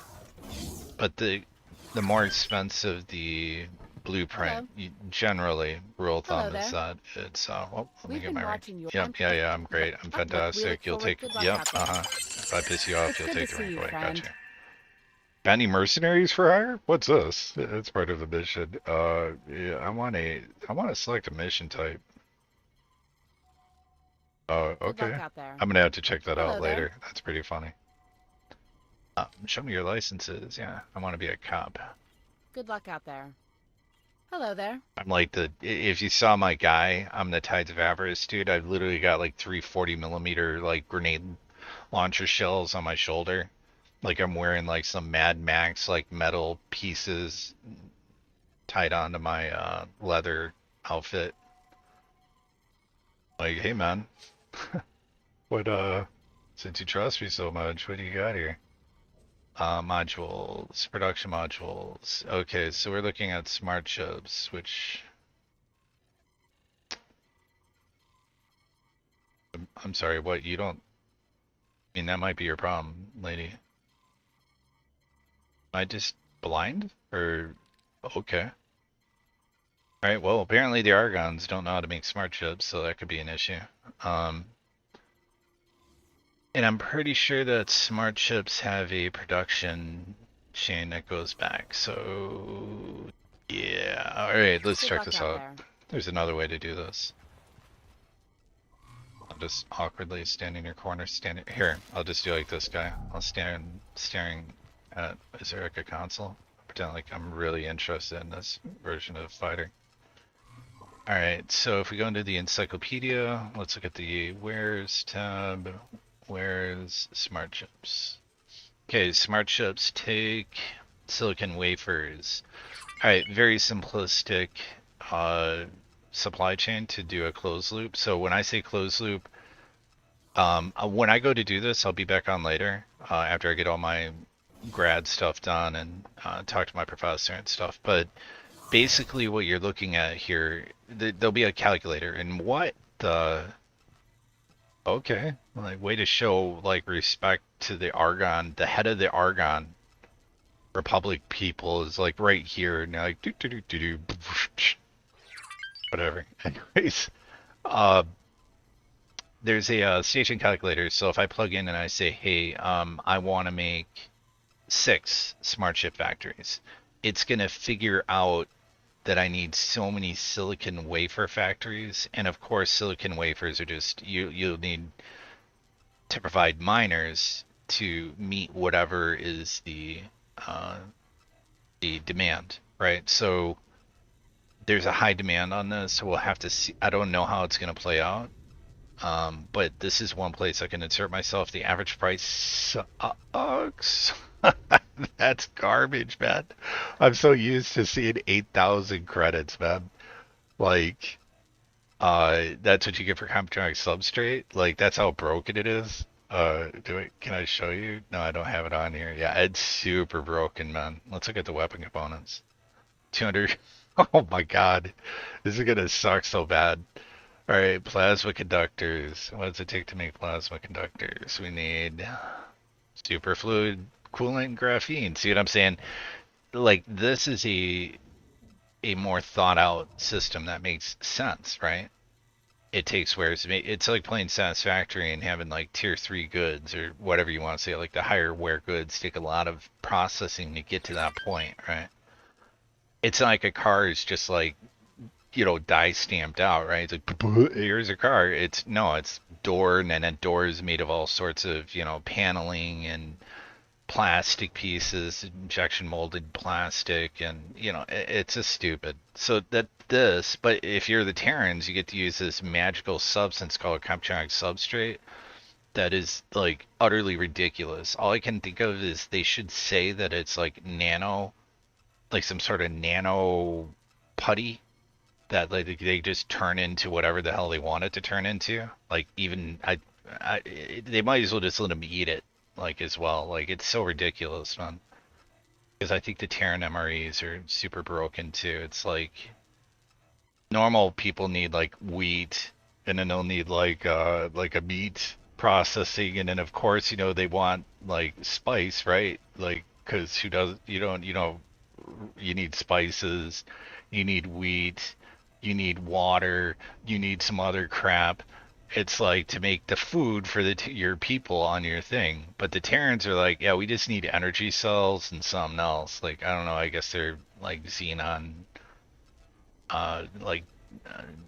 whatever, Terminators or something. It just doesn't make sense to me. Anyways, enough of that rant. Let's look at the weapon components. So weapon components, just kind of showing this. So again, to make a closed loop system, we're going to need hull parts, which that's not too bad. The plasma conductors, let's go ahead and look at the hull parts. So if you can kind of picture this, so you're going to need refined metals. That's going to be ore brought in, graphene. Seems to be a recurring thing, so we're going to need a lot of, the graphene can be produced, that's endware, so I would say this is what I would call tier 1 good. Tier 1 is you're just one step away from the miners. They can provide everything you need, right? Then I look at anything that's requiring one step beyond that as being tier 2, and if it's one step beyond that, tier 3, you get what I'm saying? That's kind of how I think of it in my head. So 166 graphene, so that's kind of weird. Wait, hold up, man. Are the weapon components even worth that much? Like, okay. But see, I'm actually going to be building into what I want to do. So what I'm building into is a shipyard, right? So this will be a multi-function factory. I'll be meeting the demand right there. So, meaning right off that highway, which people can easily get back and forth to, which the faster people can get back and forth to your station, time is money, right? Like it is, right? Like how long does it take? The AI goes, hey, I need to buy this good. If you've got your station way the hell off in the middle of nowheres, like let's say my player HQ right now, you can change that later on, but anyways, and especially there's mods that do it, but okay, hi guys. There's mods that can do that, but yeah, it's just crazy, man. Anyways, let me go over, let's go over this some more. Everything's not populating here because I've not seen everything yet. It's kind of cool they do that, but, I'm trying to see what they eat. Like, I wanted to show like the food because I just think it's hilarious that the Terrans just eat like energy cubes or some weird thing. Yeah, food rations. All right. Yeah, you need wheat, spices, meat, energy cells, right? And I can tell you that you're not about, they don't have meat here, but they look like cattle farms, and I'm pretty sure you need like water for them and stuff. Like it makes sense. I never once went like, oh, that's garbage. That sucks. I was like, wow, it's pretty well thought out. But then the Terrans come along and they're like, oh, we just need. They don't even use their protein farm, man. Like, how much sense does that make? Like, their protein farm is for, I think their medical supply chain. Like, it's so broken, man. Super broken. Anyways. Let's look here. So weapon components site identified. Definitely the number one is going to be smart chips. This is really going to be, smart chips are used in a lot of stuff, so I'm not surprised that there's a huge demand for this, right? Smart chips are used basically for everything. Like all sorts of wares need this. Including me. So it behooves me, it's in my own best interest to mature a station like this. You see what I'm saying? Later on. And because it's cheap, I'm going to go in and limb and assume that this won't be too hard to build, right? So it's not going to, cost me my next born child to, to get this thing done. So yeah, not a big issue. So meet your demand, right? Location and identify your market, right? So I want to build off this. Now it's going to cost more. The game actually does compute. It'll say proximity to highway. I want to park it right on there because trust me, it's absolutely worth it. Don't even think about it. Pay for the fee. Boom, slap your thing down, right? Now you'll see you may have incursions, but I mean, come on, man. The Argon have a really, really strong presence, especially in Argon Prime. You're not seeing them right now, but there's probably some huge, colossal and some ridiculous behemoth squadrons flying around. It's a little out of control. Anyways, if I was to do it, I'd probably place it like right here, right? And then I'd have my miners mining here. See how okay, so they got ice, and then they got ice. Wow, that's garbage. That sucks. Okay, so, that's gonna be an issue. Mining will be an issue. Okay, I've not dropped any resource probes here. So it could be possible that the Reach has decent mineral resources, that being red. Yeah. I don't know. I'm gonna have to take a look at those. Because I'm gonna need substantial mining operations. Otherwise I'll be paying for importation for miners to import the wares to me, and I don't want to rely on that. When you're fully self-reliant on the end product, you're good. Damn, that sucks. So this place is just all freaking hydrogen and ice. Damn. Garbage system. Alright. Now, meanwhile, down in Superville, I think they got everything. No, they don't. Wow, that sucks. And that sucks. Wow. Alright. Well, I understand why it's almost like a resource war. I understand kind of why Hop is pushing into faulty logic, because they want this nice, juicy, high yield, high concentration area of resources. So I need to start dropping some over here. You know what? Okay, let's get back on my shop. Be super lazy and stand in the back and tell her to dock us at the station. Oh wait, I could just contextually do it like this. Sir. Wait, what the hell? Lady. Where it's that bot, but you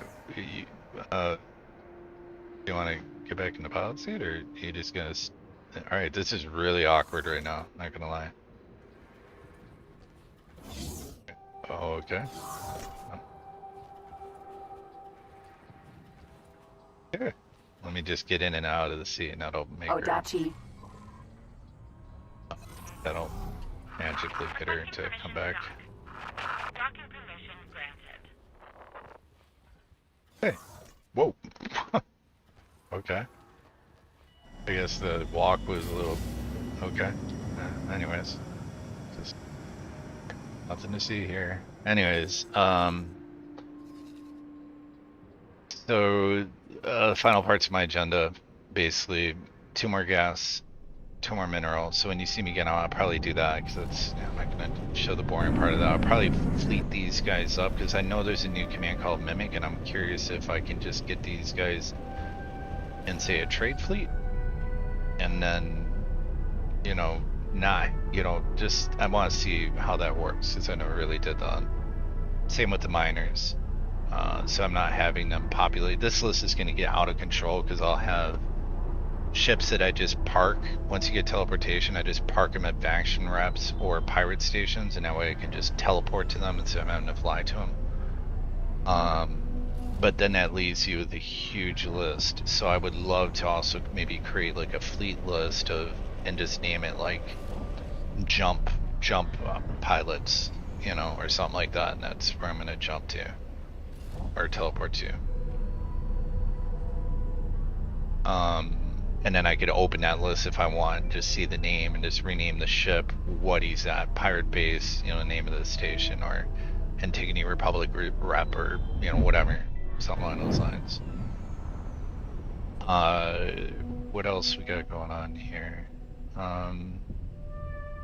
Really the only really cool ship I can think of and I'm missing right now out of the timelines, depending on your taste, but for me is the PE. Atikva's choice. Oh man, I was so pissed when that got found. My guys claimed it, and then because they claimed it, it destroyed the guns off the ship, and I'm like, oh, you've got to be kidding me right now, man.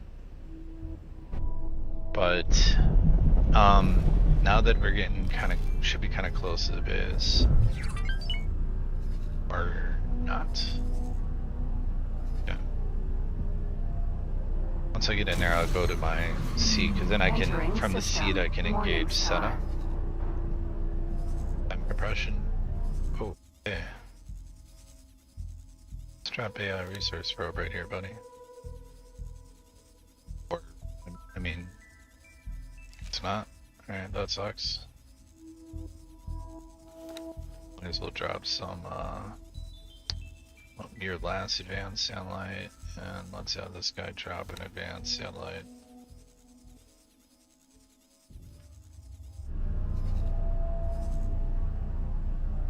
Can't believe I don't have mine, or resource probes. Kinda like to see what's in the void.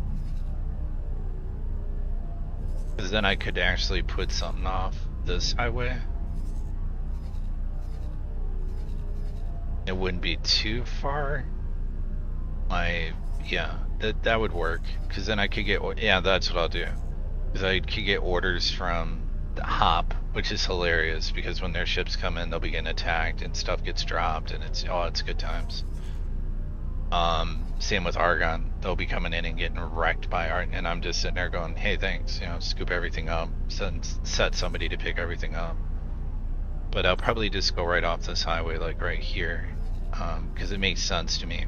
Even if this is a garbage area to mine resources in, it'll be compensated for here and here, and then I've got Entering two, system. Heritage well, arguably end. 3, because Antigone Republic, so I'll have 3 factions I'll be primarily dealing with. You know, the Teladi will probably come over too. So yeah, that's what I'm my plan's gonna be. Take a little bit more of a look at what the cost is gonna be for this. Guys, going way the hell in the middle of nowheres. What you doing, dude? Whatever. You, Jim. Coming up on the player HQ so I can get in my seat. Odachi. Be that creepy boss. Took right over your shoulder. Yeah, it's super basic right now. Like I said, I was trying to keep costs down. I think it cost me 4 mil to throw that up.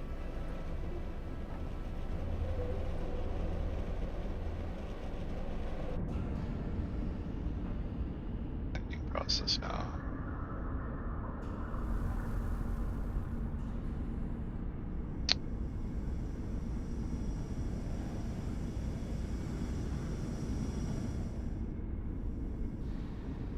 Odachi.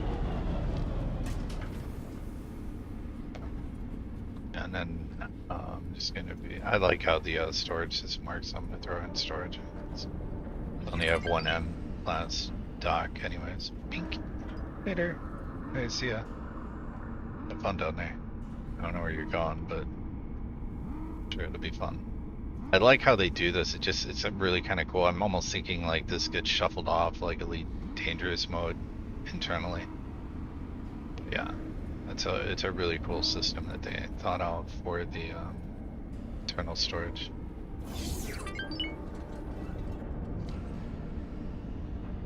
So the personal office. So now I'm entering into Empire growth mode for I want to break out of early game, and that's absolutely where I'm sitting at. So I would consider yourself approaching mid game around maybe 100 mil. You're not quite there yet though, right? Like mid game to me is going to be 250 to 500 million net worth, right? And then end game you're in the billions. But we're gonna get there. So let's first and foremost just take a look here. Whoops, no, second contact. Just pretend like I was gonna buy a plot. So whoops, let's go to plot manager. New plot, and you'll see here. Here's a good example of it. If you pull off, if I build way out here, it's only 75k at even without me changing anything for 4x4x4. And as I get closer to that highway, you see the price just do, and then it's like, oh my god, if you put it right on the highway, it's crazy. All right. So if I were to throw a plot, say right there, right? Let's plot a little bit better there. Yeah. It's as close as I can get. So right there, it's, I mean, you can see this, it will snowball fast, man. Like it will get super expensive, especially once the square kilometer or whatever gets computed in. You're starting to look at like, oh no, like it gets expensive really quick, right? Now this isn't to say that you need your plot to be this big, right? But with that many smart chip array factories, and I'd rather have too much space than too little. So my god, just for the license, and it's not even paid for yet, it's gonna cost me 19.6 mil for just a 7 cubed or 14 by 14 by 14 area, right? But that's again because it's so close to the highway. If I take this back, put it over here. Oh, it won't even let me move it. Okay, well that's cool. Well, we're gonna get rid of that plot. And then that's why. Also, here's another broken thing. Is like when you're in plot mode, you can see stations that you didn't find, right? It is so broken. It's been that way. But yeah, you even see the health. Like, oh look, it's taking damage. But gee, I wonder where the Xenon are at. Same thing. It's like, oh, looks like I didn't see this, whatever's up there, and it's just, yeah, it's super broken. Yeah, just a nice little thing if you're ever curious. Like, I wonder if I missed a station. Well, yeah, you did. I did. There's one right here. Totally messed up. Anyways, so we got 2.3 mil. Let's go into SETA. Dusk. I can do that. I'm gonna get enough money to buy these mining ships, and then I'll be like, so let's go grab that name.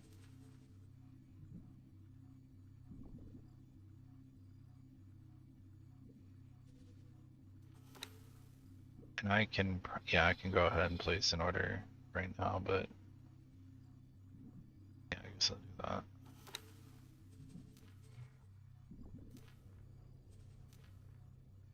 Because really, to see an ROI, your return on investment on these ships, it sucks, man. Like it's gonna be a hot minute, but they will earn you a good, decent ROI, and you'll realize your real ROI rather quickly with transports, but you got to factor in that they need money, right? So it looks like you're making a lot of money, but they don't forget that they purchase something, right? So let me kind of show that. I mean, I know people probably get this, but I want to really kind of drive this home. All right, so when we're seeing this, I still have the filter on for these guys. So these guys are just raw profit, right? When we look at a trader, so let me just put trader in here so we're only looking at them. Now when we look at the trader, we can see right here, this dude had to put an order in for 521,000, right? And it's probably Claytronics or something like that. Yeah, okay, Claytronics. So he put in an order for 127,000 for Claytronics, or 521,000, and then what is he, 674? So profit from his trade, he made 12K. So think about that for a second. The miners, they may take a little bit longer, sometimes not, but it's pure profit. Whereas this guy, you have to subtract the numbers and see it, right? And that's where you can kind of use this plot graph. You can go show less, you can go show more, and what you're looking at is this number down below, right? Sum of displayed transactions. Get an idea as to how well your trade ships are performing, right? So over time, these guys, that's just absolutely not right, but they've sure now earned more than 6 mil. Okay, 1.2 mil. Why is it? Okay, I'll show more. Okay, so let's show everything. That doesn't even make sense. So, oh, on just this page alone.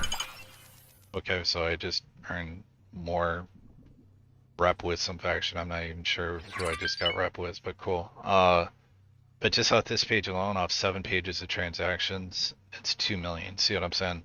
So they do earn money, but you got to factor that in, right? So I don't know what the ratio would be. I don't, I'm not going to nerd out that much on it, right? To figure out just how much more profitable a trader is, because you would also have to factor in their time.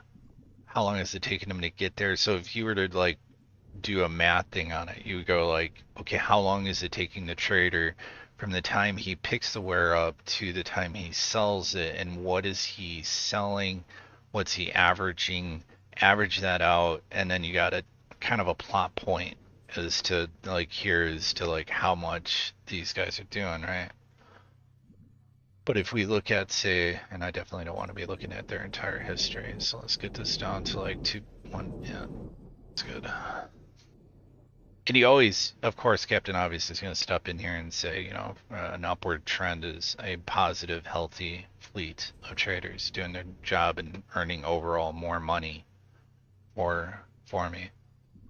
Now, the trade, like I said, the miners, again, let's just say that you buy a miner for 1.2 mil. That's what I'm doing, but you can go way cheaper than that. You don't need to be spending that. That's because I got placeables like satellites, resource probes on those guys. But if you go like in a full crew complement, all that, so 1.2 mil for me. So for 1.2 mil realization, if we're gonna say that's not normal, but let's just say these guys are pulling in 40K. Right. that means it's going to be what, 30 trips of them making money for me to realize a return on them. Then after that, it's pure profit, right? But let's also factor in the fact that they're earning me faction rep, which is huge because then I don't have to do it, right? So yeah, but anything over 40k a time, they're going to be eating into that, let's say 30 trips. And let me demonstrate now why I'm saying 30, because it's 1.2 mil on average for me. The presets I'm using, you could go way cheaper. I think all the way down to like, let's say 600k. Let's go ahead and take a look at it.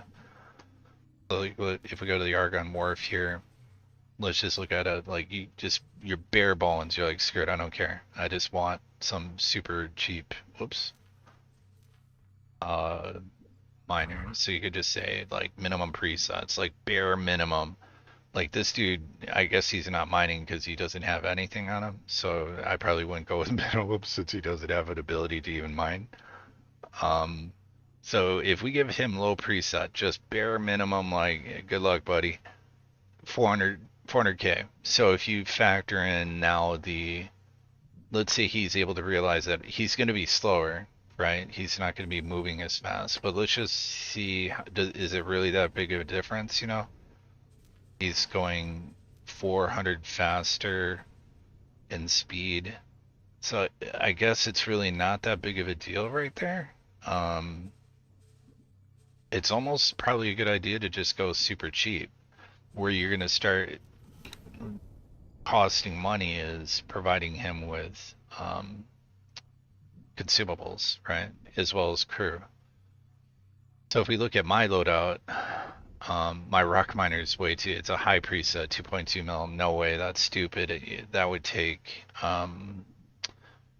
like almost like 50 or so trips, and I better hope he doesn't get blown up, and then I just lost money, right? Now the medium's miner here, he's got a full crew complement. I've given him just 2 advanced satellites, which I could probably get rid of. That would eat off 150,000. But I want resource probes and laser towers for a reason, because if things get really hairy for them, I want them to be able to deploy a laser tower, right? But that's still 100,000 there. I'm spending 150. I could shave off 250,000 from the costs if I took those consumables, but I'm not going to. And by the way, why does this guy not have full flares? That's kind of weird. All right, so fix that loadout.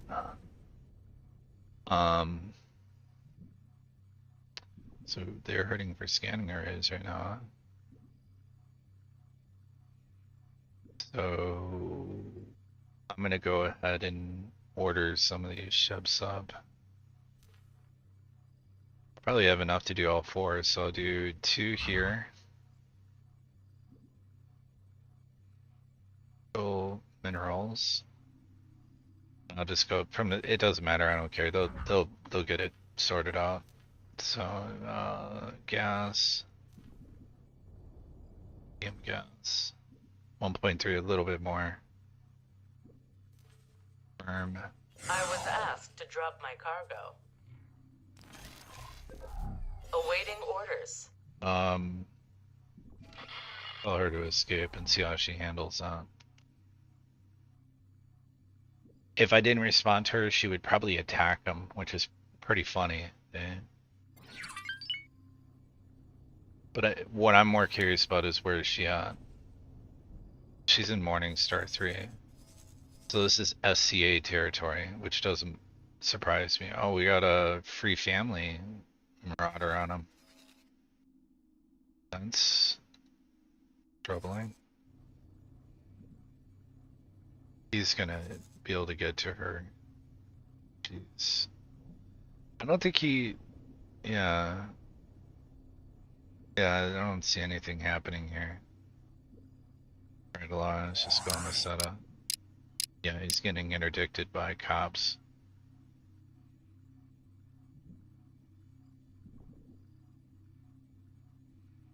I'm sure the station's having a fun time blasting him too.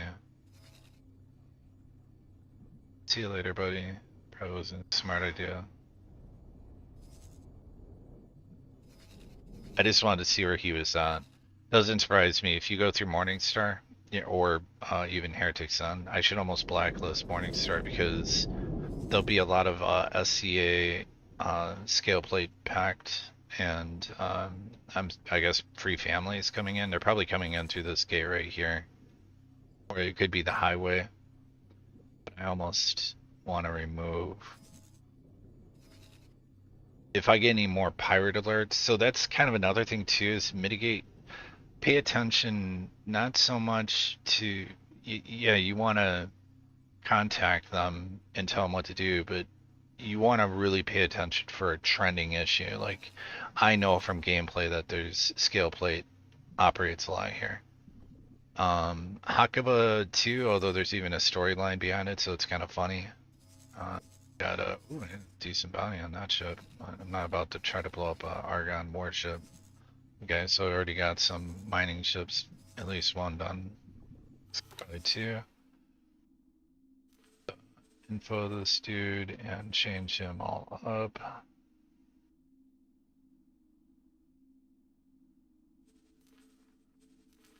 Sanity, sector mine, add.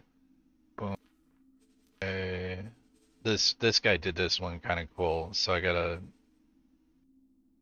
anchor space is definitely not prime. I'm just gonna make it oh.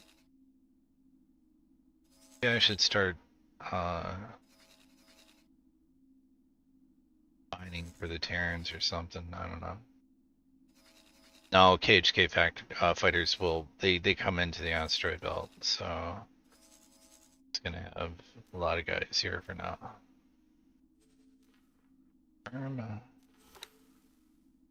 Other gas guy.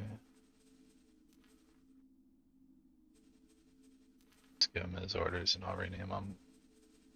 Sector Sanity Auto Mine. Don't care. Sector.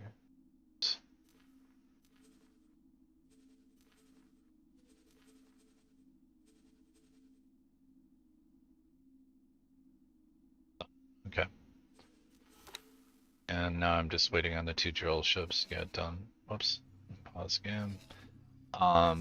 And I should probably turn this mission off so I'm not seeing the stupid yellow light. Pirate harassment, Morningstar. So yeah, just pay attention to where your miners are having issues, and if they have an issue, right, or you lose a ship or something, then go over here, go to player information, go to your global orders, and then blacklist that area, right? So my general trade rule is right now telling them, how about you not go through Freedom's Reach or Hakuba's Choice, right? Because I just don't want to deal with it. I might change the Hakuba's Choice order. But then I'm kind of worried that they're going to go, I'll show you the system that is not too legit. It's, let's get up to Hakuba, this one. So they'll want to go trading in Silent Witness, and there's just too much garbage popping off here, man. Like, it's, yeah, so yeah, Saboteur, Nova Sentinel, I don't know, man. I'm not, every time I've sent my guys into this area, it's just like, oh boy, here we go. Like, then again, it would give them, maybe if I just say don't trade in Silent Witness. Hakuba's Choice should be fine to trade in. But see, this is also, this is really good to talk about for a second.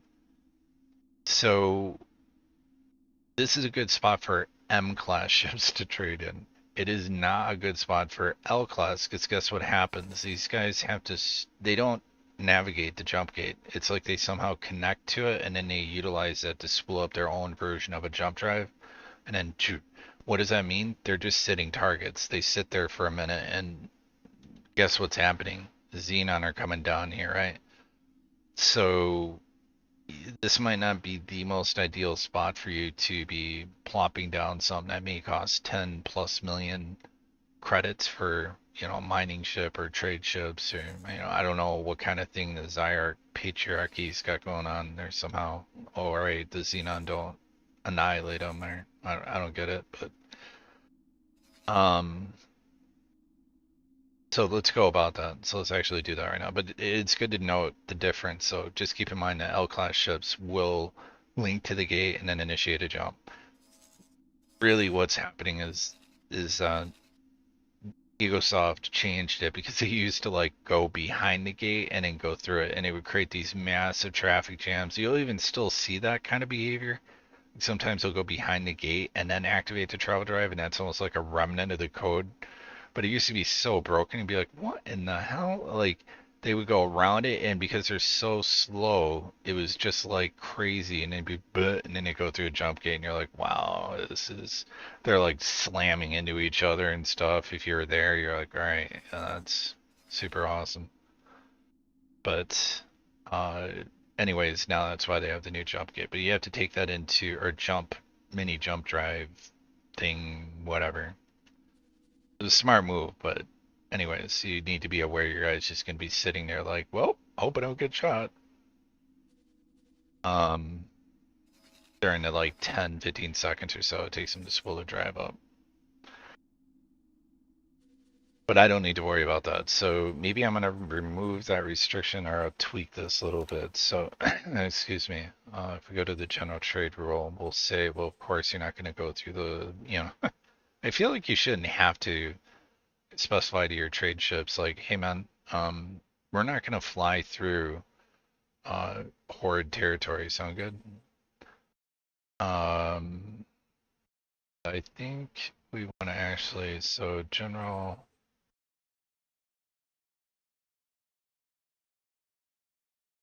Okay, so I just, this is the default. Okay.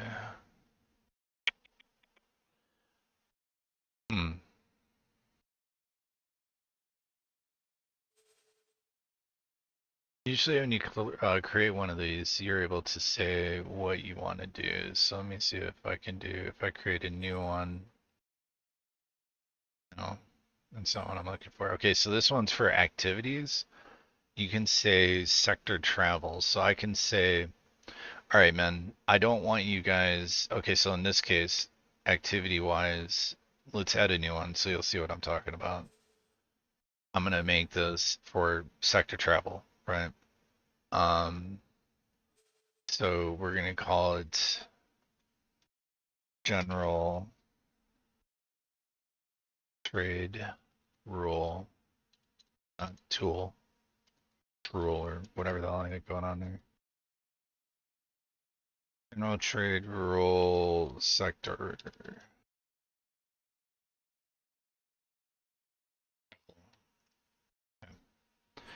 So even though it'll have that there, I'm just gonna put it anyways. And then I'm gonna modify this one to say, you know, sector.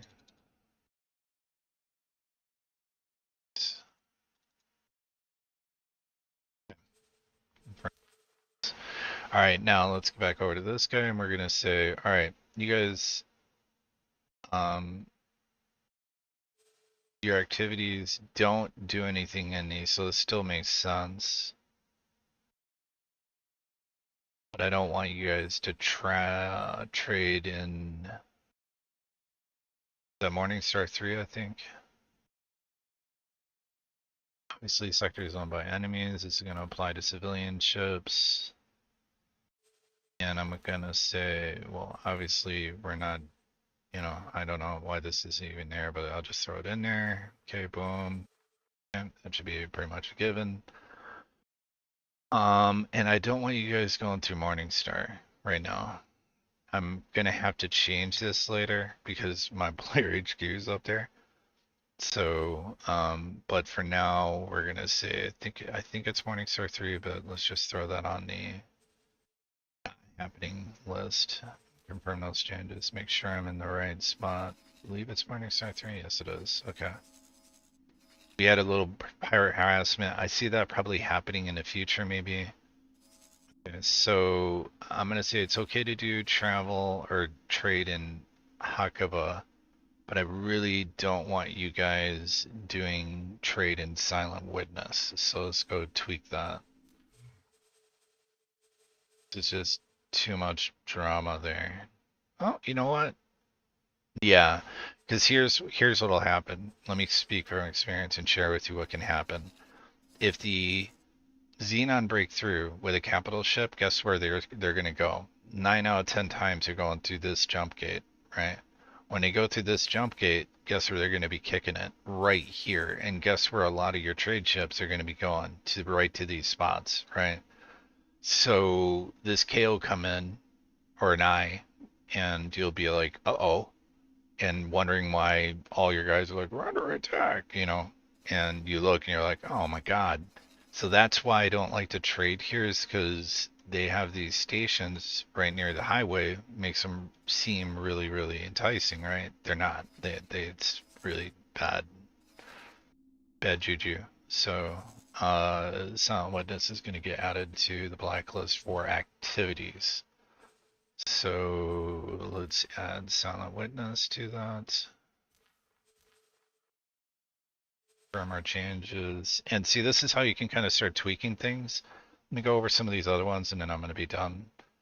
Global standing orders. These are for everything. I don't like getting ticks for everything, Otherwise you're constantly hearing delete, right? And you're just going nuts. So really, I don't even care about reputation gained or reputation lost, yes. Ship destroyed, station destroyed, yes. And the rest of this I don't give a damn about. Like awaiting orders, cool, I want to know that. I don't care if you're starting to, yeah, you see how this could get really annoying? You're just sitting there non-stop, especially in SATA. Like, it'll get so crazy in SATA that you'll have to sit out of SATA for a good few minutes for all the notifications to catch up to you. So, notify me if incident occurs. I don't care if police interdict you, comply, right? That's just a given. Global standing orders. If in response to attack, use judgment. Okay, so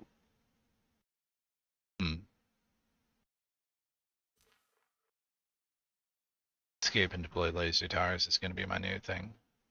I like that one. That's why I give my guys laser towers, because they'll be like, and then they'll start pooping out laser towers, and that gives the enemy not only something to have to deal with, but also something to fight instead of them. And that's why I give laser towers to all my guys. Found abandoned ship. Market, right? And of course, tell me. Default global response found lockbox. Can't mark it, huh? That's stupid. But you collect it. And I don't need to know. Pirate harassment is not going to be default. It's going to be escape and deploy laser towers. Military ships found to use destroy drop crates. No, you're going to collect them. That's later on. That'll kind of come into play. Default settings are closed loop is my build preference. Trade loop cargo reservations are on.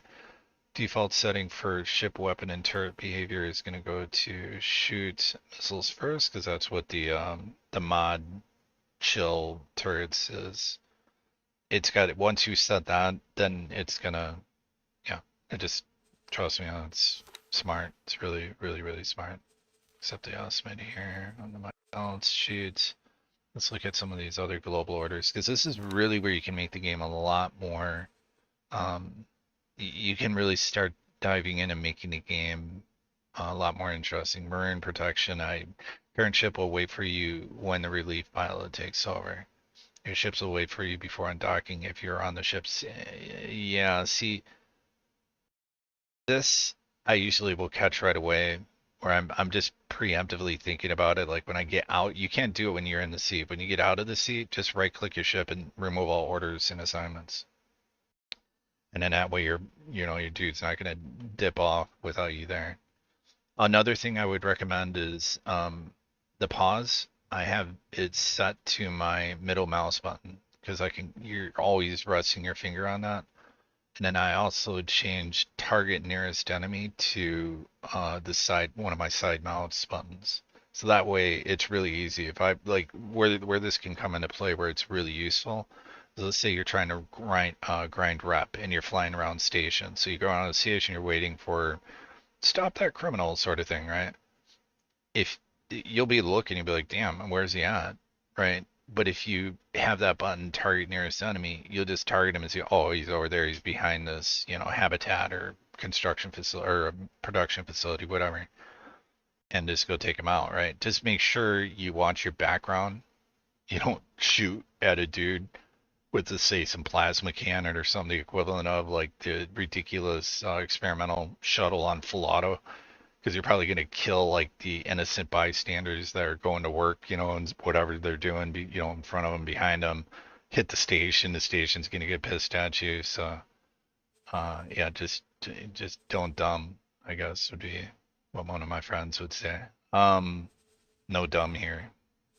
So I feel like should be printed on the front of all my pilot cockpits for my captains. No dumb. Okay, so general trade rules. So we've got general open trade rule. Let me see what I got going on here. So everything's fine. I'm not restricting any factions currently, so I don't need to worry about that. But this is where you could say, let's say you're not going to war with, let's say the Terrans. Let's repeat what I did for a second. Let's say you're trading Capturic substrate. Let's say you want to only sell to the Pioneers of Sagaris, though, right? You could go ahead and do that, knowing that the Pioneers of Sagaris aren't going to go like, whoa, take over the universe. So you could still sell to them, right? Where this comes into a problem, though, using my example, was I was fighting the Terrans because they were out of power, out of control, but I destroyed so much of their infrastructure and they were hurting so bad that they were turning to the Pioneers to churn ships out. So, of course, now at this point, I couldn't trade my Capturic substrate to them because I'm basically feeding them those resources they need to build the ships for the Terrans to fight me, which, you see what I'm saying? It's kind of a retarded situation. So you could choke off supply to certain people, or maybe you know that you have X amount of, let's say there's so much demand on your station, right? Here's another example. Let's say there's so much demand on, say, smart chips, and you're like, well, I'm okay with Hop right now, and they're really kind of kicking some rear end over there, so maybe I want to like restrict sales of this smart chip factory to the Holy Order of the Pyramid because they're just wrecking everybody, and Argon needs it bad because their shipyards can't produce anything. They're not making missiles, they're not making the parts, all these other things. You see what I'm saying? So this way you can identify issues that are popping up that you go, hang on, this don't seem right, and then you as a player can kind of inject yourself into the sandbox and actually make a difference because, again, or well, to state this, the universe this isn't like Civilization. It's not artificially just throwing money at people. They have a set amount of what they can do, and every station, every ship has a purpose, and it's a very real simulated economy, right? So yeah, you have to insert yourself, be smart, maybe provide certain factions that you want to, if they're struggling and you want to kind of keep them going, let's say your station's producing 100,000 smart chips, right? But the demand on your station would be like somewhere around 300,000, right? You get a feel for it, you're like, it feels like it's right around there. I'm not able to keep it in stock, and even I'm seeing a little jumps, but you start getting closer, you're at 200,000, you're seeing you're building stock up a little bit, and then it's going away, and then that's how you can tell when you're starting to meet the demand, is when you see your stock readily kind of keeping evenish, if that makes sense, the more you can kind of see that you're meeting the demand, right? And then you're probably going to push the cost down of your product too, by the way. So you have to factor that in as well. As you start to meet the demand, the price will reflect that. So the price will go down, but it doesn't mean that that station's not profitable anymore. It's not just as profitable when everybody was starved for it, right? Think of it like when people were big mining and there was this, during the COVID, and prices on graphics cards were insane. You were lucky if you could even find one. People were scalping them. It was crazy, right? Same situation. But now that transistors and circuits are production's going up, that demand dropped, and so you're able to now afford them. Now, there's some things that you're not going to see in this game, right? That in that situation, real world don't apply here, because like in the real world, you don't see Nvidia being super cool or whatever and reducing costs to match that reduced high demand, right? They're still keeping their cards pretty overpriced, in my opinion. But yeah, as far as this game's concerned, it's not going to factor in like shady companies or whatever. Well, I guess it does, because you can set your rule, like, but nobody's going to buy from you, right? Like you'd be like, well, screw it, I'm going to sell for this much, and then Argon's like, well, we'll just undercut you and you're screwed. You're not selling anything. Your station's got really overpriced smart chips that nobody's going to buy. Anyway, so just felt like bringing that up. Fire authorization. This is a very useful tool too. What you can do this to is, like, let's say of a certain, and this would actually work really kind of good with the I just thought about the bounty system. You could put the actual ID, to like the tail number of aircraft. You could put the ID of the ship in here and get in the, it'll like play different alerts, right? Like, you can have everything from,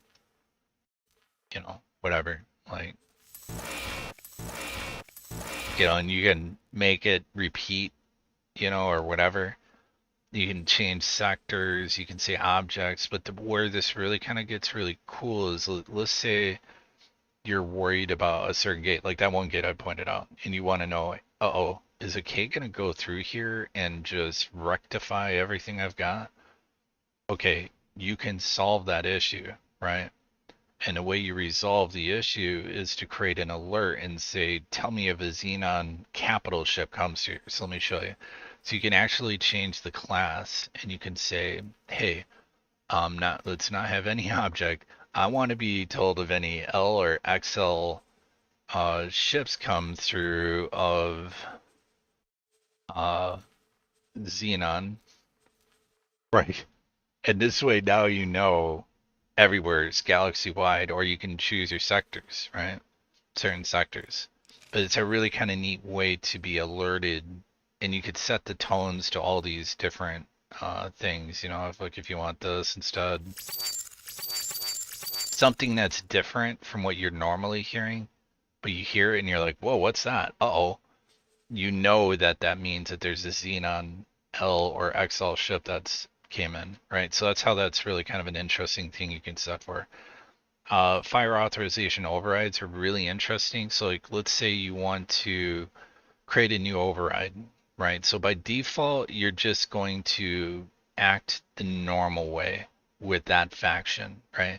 But let's say you don't want to. Let's just say you've had enough of this one faction and you just want to be the brutal war criminal sort of type, right? Like you can do that. Like you can go in here and be like, you know what? Anything that comes through, kill it. Death to everything. For some reason, they ignore satellites and resource probes and stuff like that. That's probably because whenever I've tried to shoot satellites, at least in the standard game, they have this like weird deflection thing going on where you like can't even hit them. It's like you'll shoot them and then it's like you see your rounds like going off, and so it's almost like an X. Like your rounds will come in at like 2 angles, hit them, and then deflect outwards at 45-degree angles to creating an X. It's really dumb. Anyways, but yeah, you can be aggressive, chivalrous, you go by default. You can be even nicer, be like, oh, restrained, we're super okay. Allow attacks on objects, or, it's up to you. But you can change it, your fire authorization overrides for each faction, right? Because like I said, you may get to a point like in your game where depending on your game start and your initial standing, and then maybe a series of unfortunate events happens, and things go super sideways, and they just destroy something that you really like, and you're like, you know what? F these dudes, right? And you're no longer going to treat them the default way. You're going to treat them, ruthless. You're just like, you know what? That's it. Gloves are off, buddy. Let's go. Like, not only are we going to war, I'm going to destroy every single, I don't care if it's a civilian coming through and scorched earth tactics, baby. Or you could be like, I don't like what you did, good sir, but we will, have a cup of tea and talk it over, sort of, I don't know, weird, I don't know, however you want to look at it, but it's kind of cool you can do that. You see what I'm saying? So these 4 items, general standing orders, trade rules, huge, huge. Trade rules are like, if you learn this, you're going to save yourself money in the long run by not losing capital ships, these two, or I mean, trade ships. Also blacklist, this enables you to have multiple lists that you can change in real time to meet emergent situations. Let's just say the Xenon took over Hakova's Choice 1. Well, guess what? I don't even want anyone going through there, right? Like, let the Terran Intervention Corps show up, or the Argon patrol fleets or something, but until that situation's resolved, you guys aren't going through there, right? Like, or let's say it's not even been taken over the Xenon, but there's like huge force of Xenon ships there that you created an alert, and you're now getting man, like, uh-oh, what's that happening? Oh, it's in Hakova's Choice. Uh-oh, massive Xenon fleet moving through the area. Obviously, you don't want your trade ships going through there, so now you're going to change. See what I'm saying? The sector isn't controlled by the Xenon yet, but maybe you don't want your guys going through there, right? Or doing anything there. And keep in mind, you're going to want to change it for military ships, maybe too. But yeah, so anyways, that just some to point out. I can't tell you how ridiculously awesome this is. There's a mod that's out there. It's called Improved Spacesuits. It's awesome. It's really good. It actually makes your whole repair laser work. Like, you're not going to be repairing an L-class ship. I tried it on the H. I captured the Xenon H ship from Timelines. Man, it took like a good minute for me to get 1 percentage point back, which is what it should do.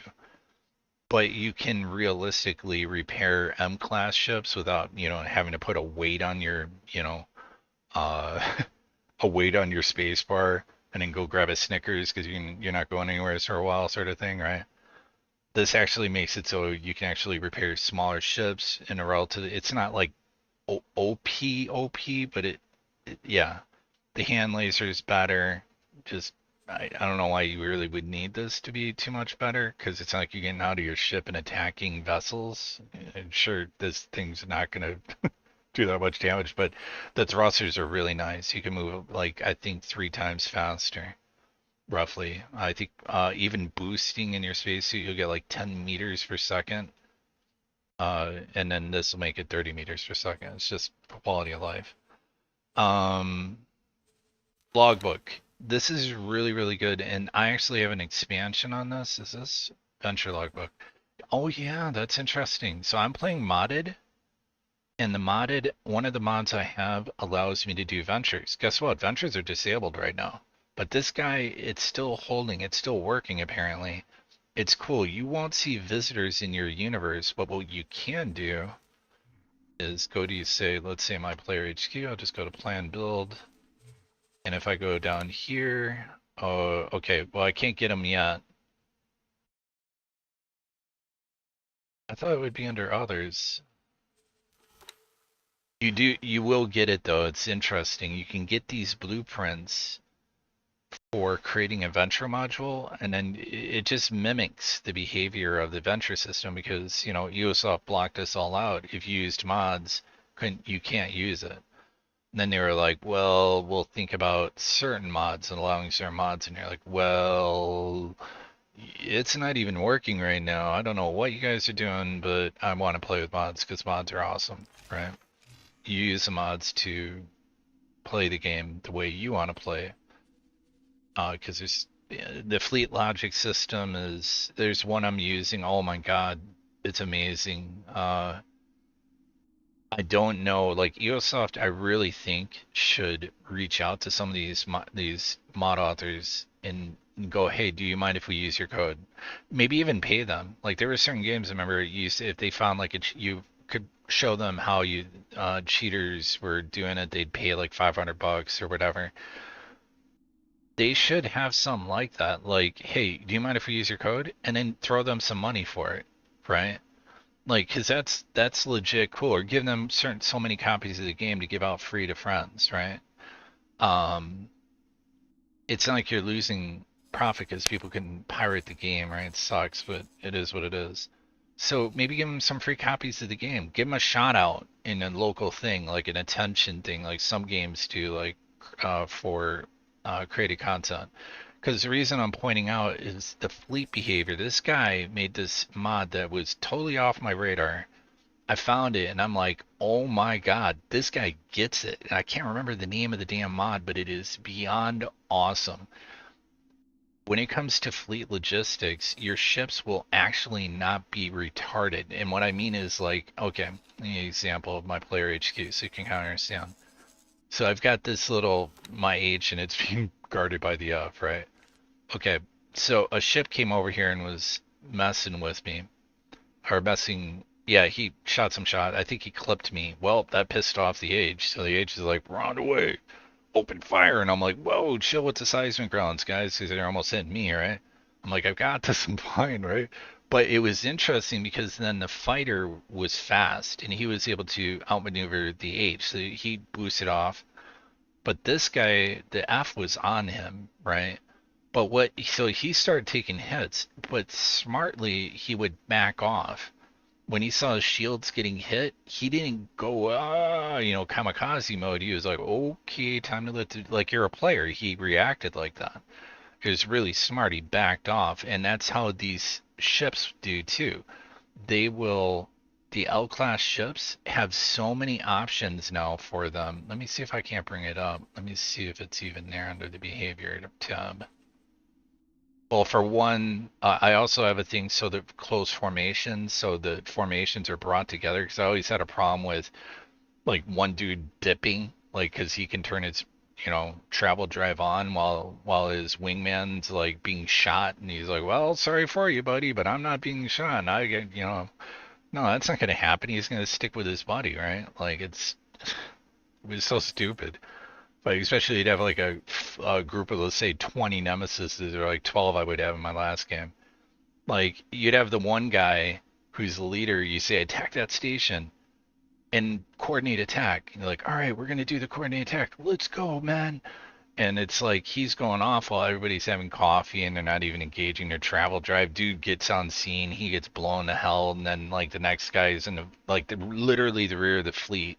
The group of dudes who are like trading a joke or whatever the hell they're doing, and now he's like, oh, well, I guess the wing commander got blown up. I guess I'm boss now. So, all right, we'll just keep going. It's just utterly stupid. Everything about fleet logistics in this game has always been broken and utterly stupid. So this mod makes it smart. Your ships will actually stand off. Capital ships will engage main batteries and point themselves.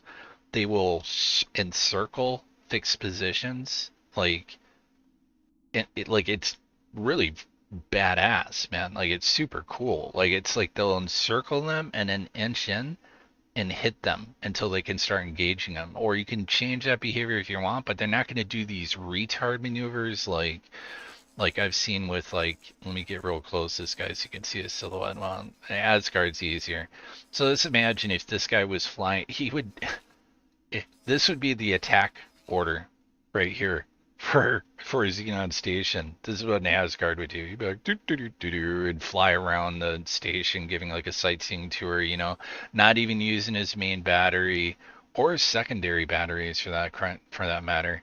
He's just letting his turrets do it. Not even all the turrets can hit. Sometimes he would turn his engine to face. That very often this would happen. And then they would change their z-axis all the time, meaning they're going way above the ecliptic or below it, and often there's no rhyme or reason. And then I figured it out. Like, for me, my assumption based on observation of the game was that these things are handling like they thought they were fighters attacking an object. But they're not. They're big capital ships that turn retarded slow, right? So, and they don't move fast, and they don't boost. But yet, they were moving like that. They were using that same logic pattern. And then this guy came along and just fixed it. Like, there you go. Hey, I fixed it. Now your ships will actually bombard, engage targets smartly. They'll stay away from dangerous enemies. Like, they're not going to go... It's not like you're going to have an Odysseus go... That eye looks like a good target. I got it. Like, no, hell no. He's going to be like, uh-oh. And not engage unless you override that order. So anyways, yeah, just some interesting things. You're interested to see some of those mods. Let me see. But they actually have it in the extension options. Named Pioneer Square to attack AI tweaks.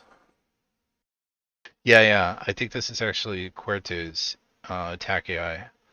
So piloting skill and morale affect behaviors, right? Like this makes sense. Like, why does this need to be ticked? Carriers attack like destroyers. No, just no. That's why they're not attack. Like they would do that too. And carriers would be like, do. No, man, you're not a carrier. You don't even have a main battery, dude. You got defensive batteries, and yet you're like, hey, what's up? And then withdraw against stations for player factions. I don't know what that's all about. I'd have to look. Withdraw against ships. Step forward on no damage against stations for player factions. I don't know. Avoid high-risk stations. I mean, this should be pretty much a given, right? Avoid high-risk ships. Pretty much a given. M ships attack when more than this turret count. Okay, so I see what he's doing here. They won't engage unless they will against high risk ships engage if they have 50% turrets. It's weird. Wonder if that's like the threshold count. Against high risk stations, 75%. Okay. Excess or extra small and small ships attack when more than this. So yeah, way less. Okay.